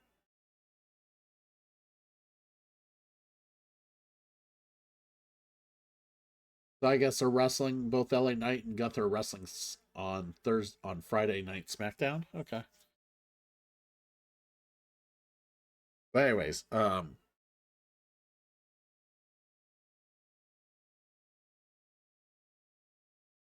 anyways, sorry, constantly distracted with the events happening on Raw. So as I was saying, the Santana loses his title. Okay.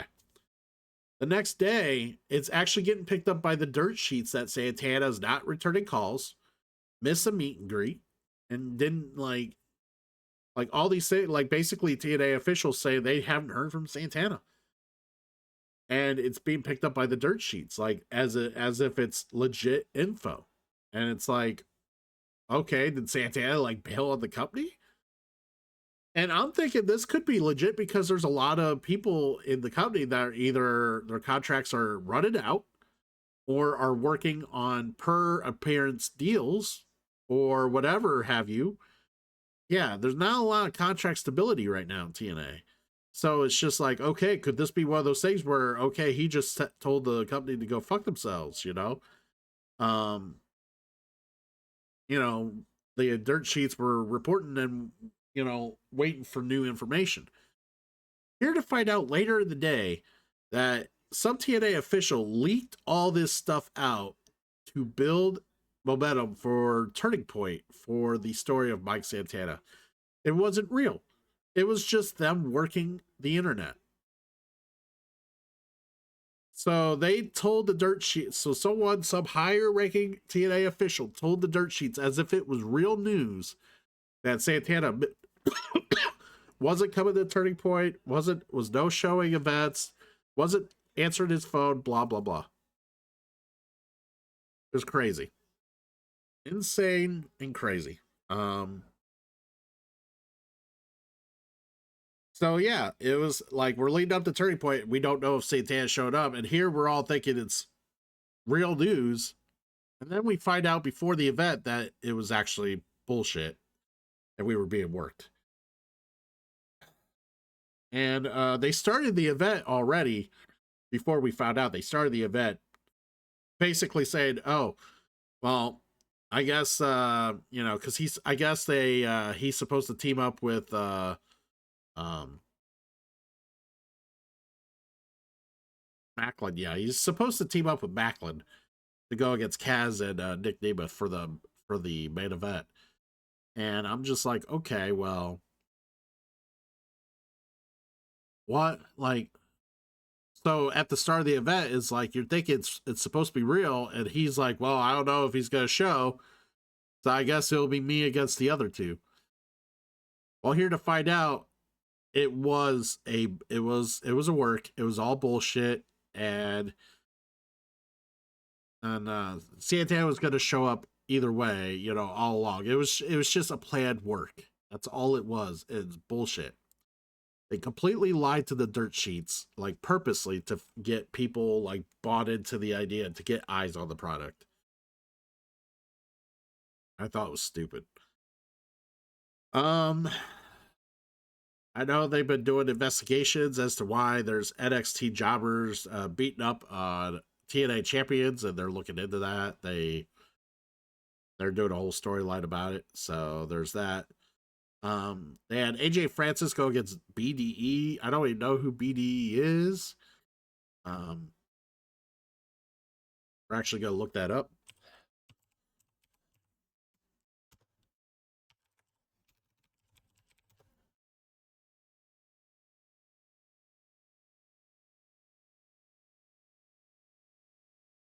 Apparently, it's Brandon.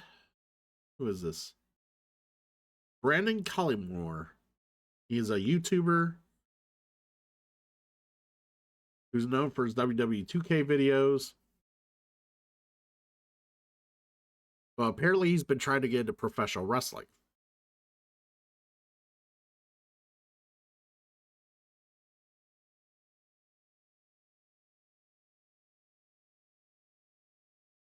He was trained by Sammy Callahan.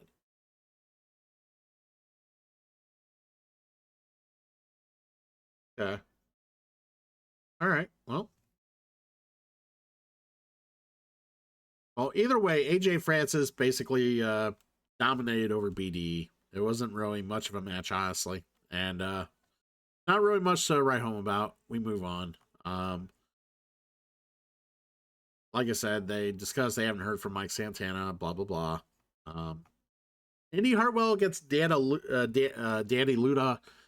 Danny Luna has been looking more impressive since her days in NXT UK, and it's this was probably the best match of the night. Some no disqualifications, a bit of back and forth. Indy Hartwell ended the match with a Hertz donut on the top of a chair, which was pretty brutal. It looked brutal, and she got the win. Um, I guess these women had it out for a while now, and they decided to uh, settle their beef here. But yeah, good for Indy Hartwell getting the win here. They plan on pushing more Indy Hartwell in this division, and this is the right way to do so, in my opinion. Um, we continue. We have the Knockouts World Tag Team Title match. The Inspiration defending against the Angel Warriors of is it? I always forget how to say her name. Lei Yingli. Yeah, Lei Yingli. So Lei Yingli and Zaya Brookside are the Angel Warriors. They got Victoria Crawford, who's the former Alicia Fox from WWE, and Tessa Blanchard, which Tessa Blanchard didn't wrestle. They had Mila Moore take her place, which for whatever reason, I don't know why. They explained. I didn't care. But either way, the Inspiration defend the titles. This match wasn't really that great. It was just kind of meh. And yeah, then nothing to write home about. Um, Cedric Alexander and the Hardys went against Mustafa Ali and the Grey Hands. It's always interesting to see Cedric Alexander and Mustafa Ali reignite a feud. Because they keep, like, somehow ever since Cedric came back to TNA, they've been kind of butting heads against each other every now and again. But at the end of the day, the Hardys drove away the Great Hands, or their secret agent that they had sitting outside the ring. But it left Cedric Alexander alone, and Mustafa Ali took advantage of that and got the win on Alexander. And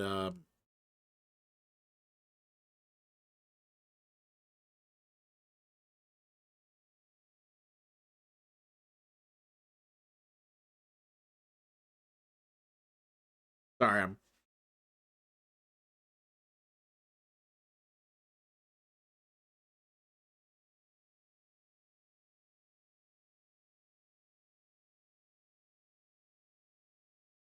I think he just called Logan Paul an asshole.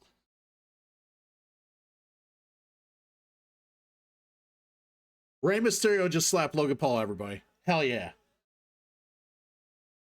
I love Rey Mysterio when he gets fiery. God damn it, I love it.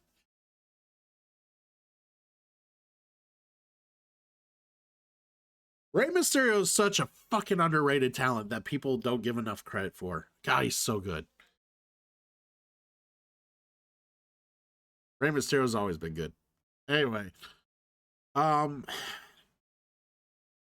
we had a fun little four-way match between the Rascals and the System. This is important because one, it introduced the return of Desmond Xavier, aka former NXT wrestler Wes Lee, back to the Rascals. But the System is kind of like doing a swan song for JDC because he's retiring at January, at the start of 2026. He's retiring. I mean, the good old Dango's been wrestling for a good long while now, so he's gonna make his way to the sunset. But this was a fine little B match, back and forth, each of them going against each other. But the Rascals took the win here over the System. Like I said, good to see Desmond Xavier back in the ring doing his thing with the Rascals. And, hopefully his singles run at NXT helps, like, propel him as maybe a main event player in TNA, which would make sense. I mean, if WWE did not see using him on the main roster for any way, shape, or form, he should be. If the Rascals are gonna stick around TNA, him and Zachary Wentz should end up being like main event players in TNA, and or they just go to AEW and do their thing there at AEW because they fit over there as well. So, um, yeah, this was definitely an enjoyable match. Not as good as the Indy Hartwell match, but still enjoyable. Um,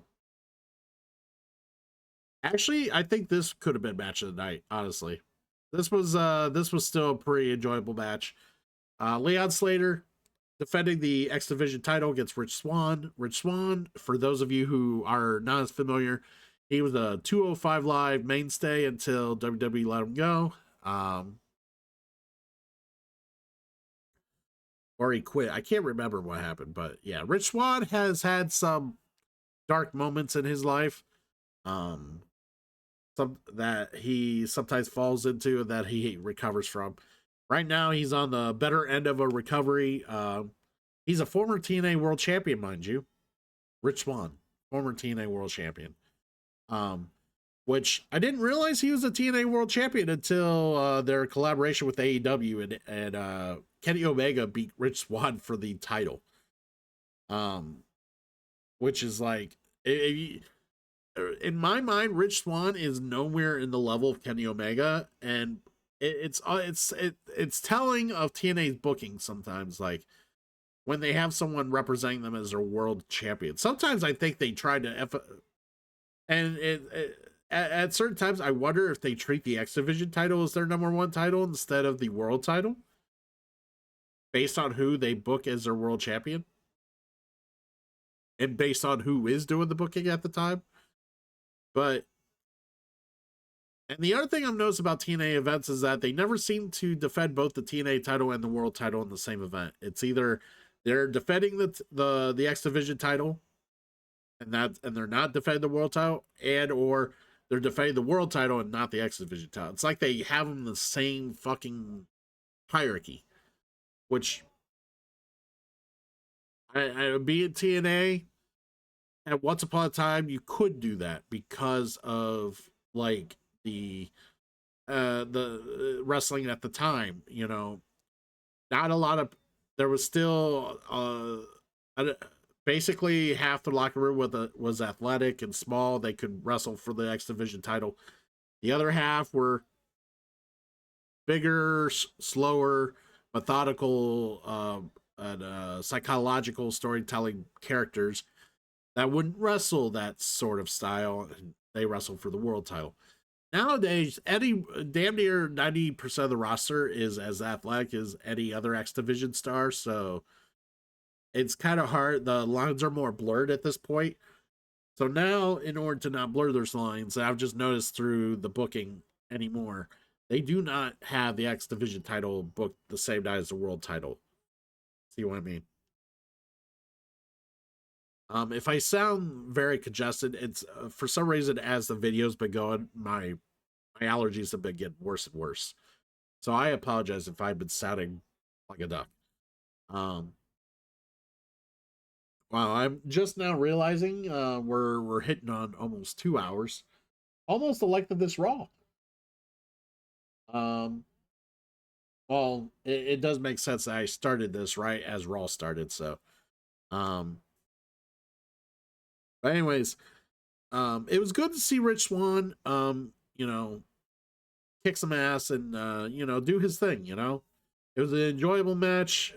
Those two fist bump, shook heads, did whatever. Raised Slater's hand when Slater defended the title. Like I said, Leon Slater is a great talent and the future of any wrestling promotion he works for, honestly. So I hope we see more of hopefully see we see more of Rich Swann, and being able to keep his he's able to not fall in the darkness again. He ends up, being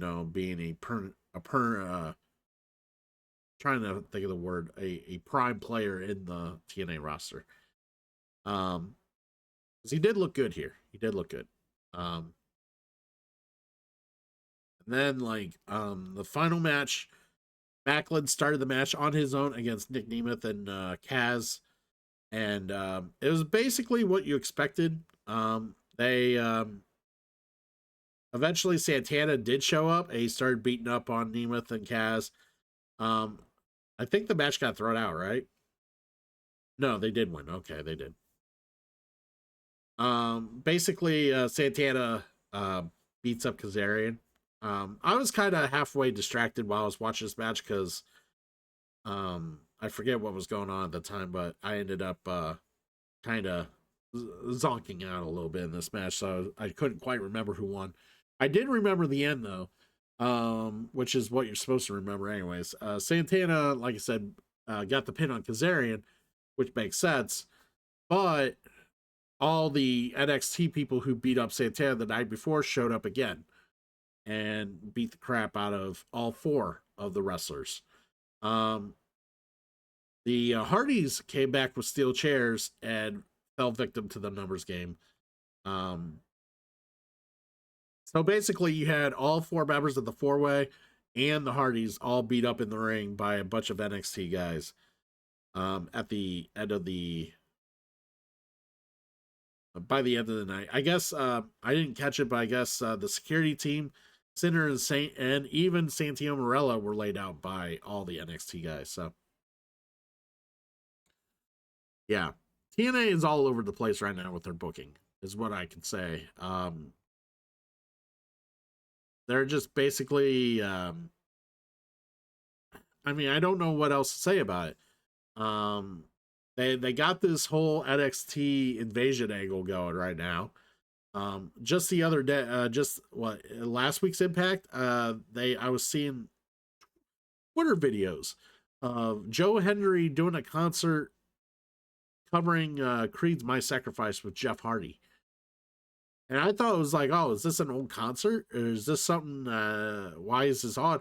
No, they literally did this in Impact during a half empty arena that they were doing the show at. They were right in the middle of TNA. This was a segment, them covering My Sacrifice from Creed. I mean, it sounded all well and good, but the problem is, it's like, what the fuck? Like, I thought this is a wrestling show. What are you guys doing? Like, could people not show up to the event? This is how you're like, is this how you're like trying to fill time? Like, I don't know. It was something. But yeah, TNA is all over the place right now. Let's bring up Impact. TNA Impact results.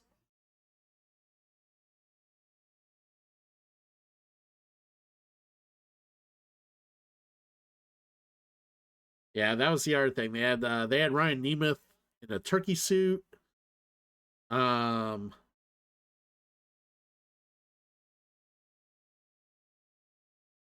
there's a lot of repeats of older matches, and so the concert was old. It was from July, I guess, from like at the end of a show or whatever. It was or before a show started, they did a concert, and they just ended up showing the recording. But basically, it was a little Thanksgiving special that that's all they were doing. It was just getting a bunch of people together to do matches and do some cute little um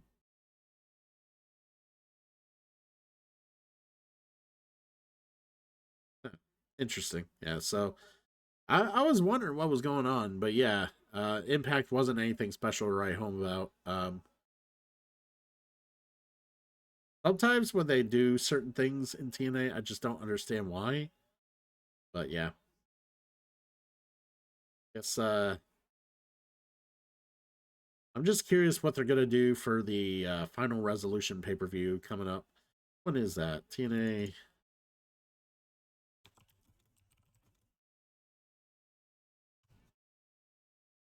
That this weekend? It is this weekend. It's Friday, so they are doing Final Resolution Friday. So, and they do have some lineup already. Oh my god. Lei Ying Lee is gonna defend against Zybrook's side this Friday. Her new Knockouts title. Inspiration's gonna defend against Tessa Blanchard and Victoria Crawford. We got Leon Slayer against AJ Francis for the X Division title. AJ Francis as an X Division star, get out of here. Kaz is gonna defend against JDC for the world title, which I wonder if JDC wins, because he's again retiring. Mike Santana is gonna get his revenge against Charlie Dempsey because Dempsey seems to be kind of the leader of the group, coming in and beating up the people for in TNA. The Hardys are going against High Rise, which are two two other guys part of the NXT group. Vance Warner against Matt Cardona in a street fight. The High Rise against the Hardys is for the TNA World Tag Titles. Macklin's defending against Channing Stex Lorenzo for the TNA International Championship. The Rascals are going against Order 4 in a eight-man tag match, just a regular 8-man. They kind of seem like they already got a big card going, and it's sometimes this is why this is TNA booking for you. Instead of like building the card up to the event, TNA at times, and this is how they usually book, they build the card already and then they work towards what they've already built.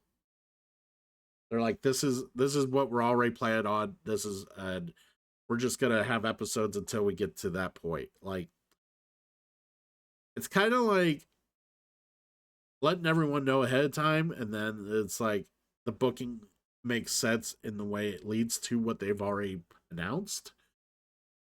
So yeah, it's just kind of a different approach on the booking, but it's a little, there's no element of surprise. So it almost makes Impact almost less important to watch, because it's like, oh well, yeah, Lei Ying Lee is going against Zaya Brookside at the event, but that could change if she defends against so and so here on Impact and loses, that sort of thing. So they try to do the element of surprise like that, like watch Impact because you never know, that may change the card. I hate when companies do that. I just rather they just announce as the episodes happen and where it makes sense. Like if it makes sense to announce ahead of time, then do so. If it makes sense to wait until things develop, then you announce it, then do so. But I think they do it this way also to get people to want to buy tickets, which makes sense because it's like, oh wait, I know that this is all happening on Final Resolution. Yeah, I'm gonna buy because I see the lineup. So I can see it in that sense, and that makes sense in that regard as well. So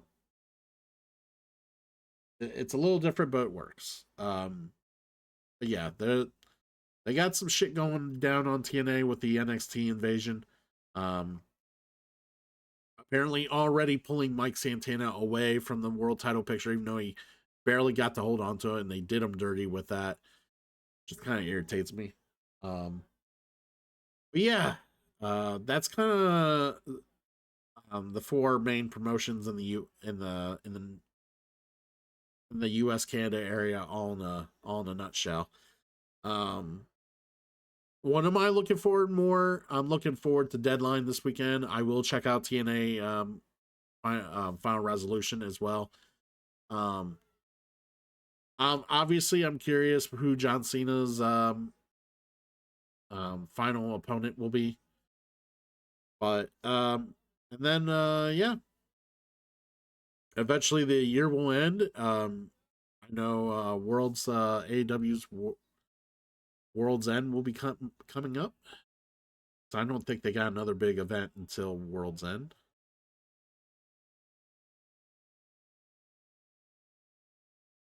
Kind of checking here. Yeah. So World's End is the next big AEW pay per view, and that ain't happening until like end of December. So that'll be a bit. I think WWE will have another PLE before that, right?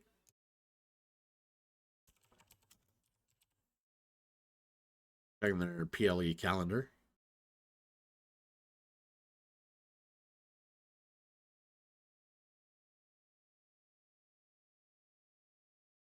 Um,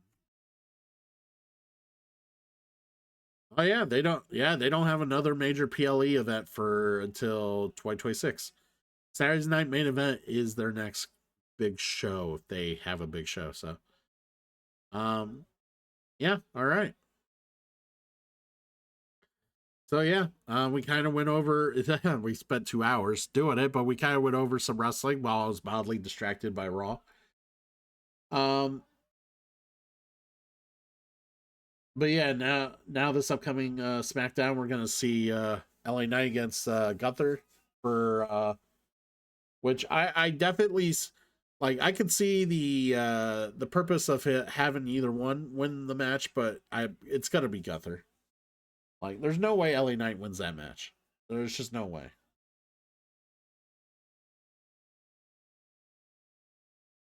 Apparently, they have the two women teams that worked together in War Games the other night, wrestling for. I'm assuming it's number one contender for the tag titles.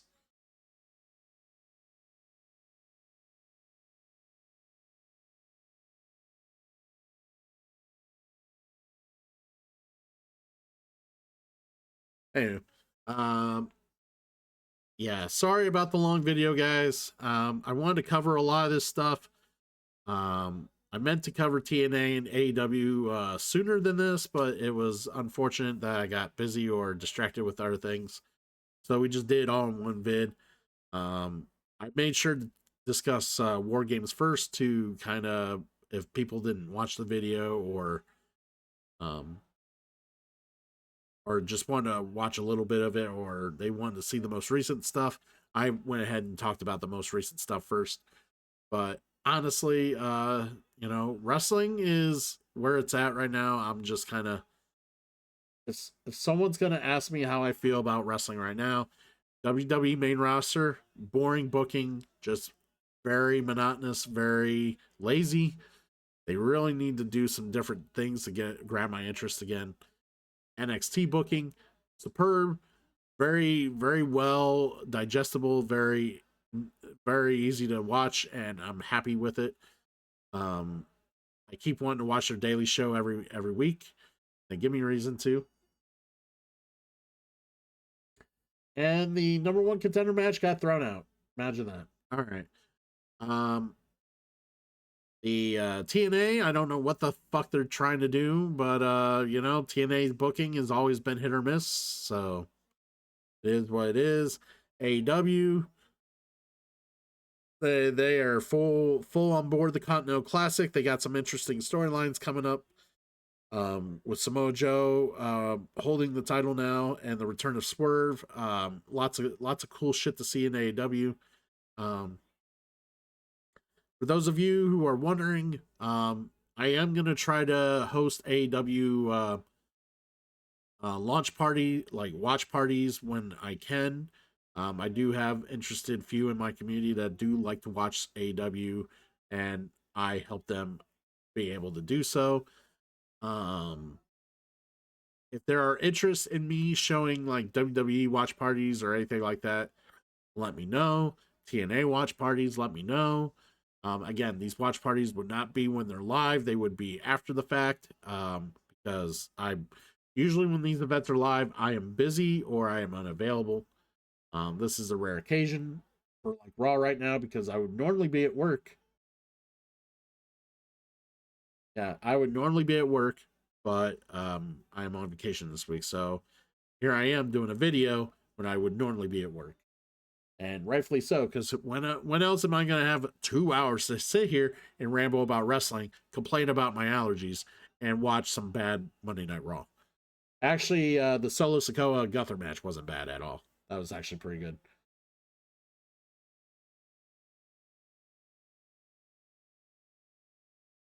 I hate to say this, but right now the women's tag division is actually like huge. There's like 5 fucking teams out there.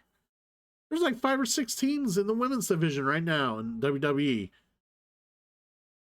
That is that is like 2 to 3 times more active teams in the men's tag division.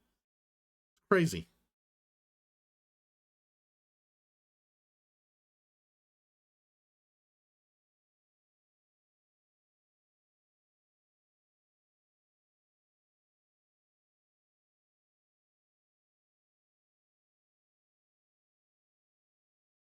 Yep. I think that's the end of Raw. All right. Well, I'm gonna wrap it up as well. And hopefully I catch some of you later on down the road and check out my stream on Kriztiankool at Twitch. Um I typically stream around the 2 to 3 o'clock in the morning hour around Eastern time to about 4 or 5 hours past that.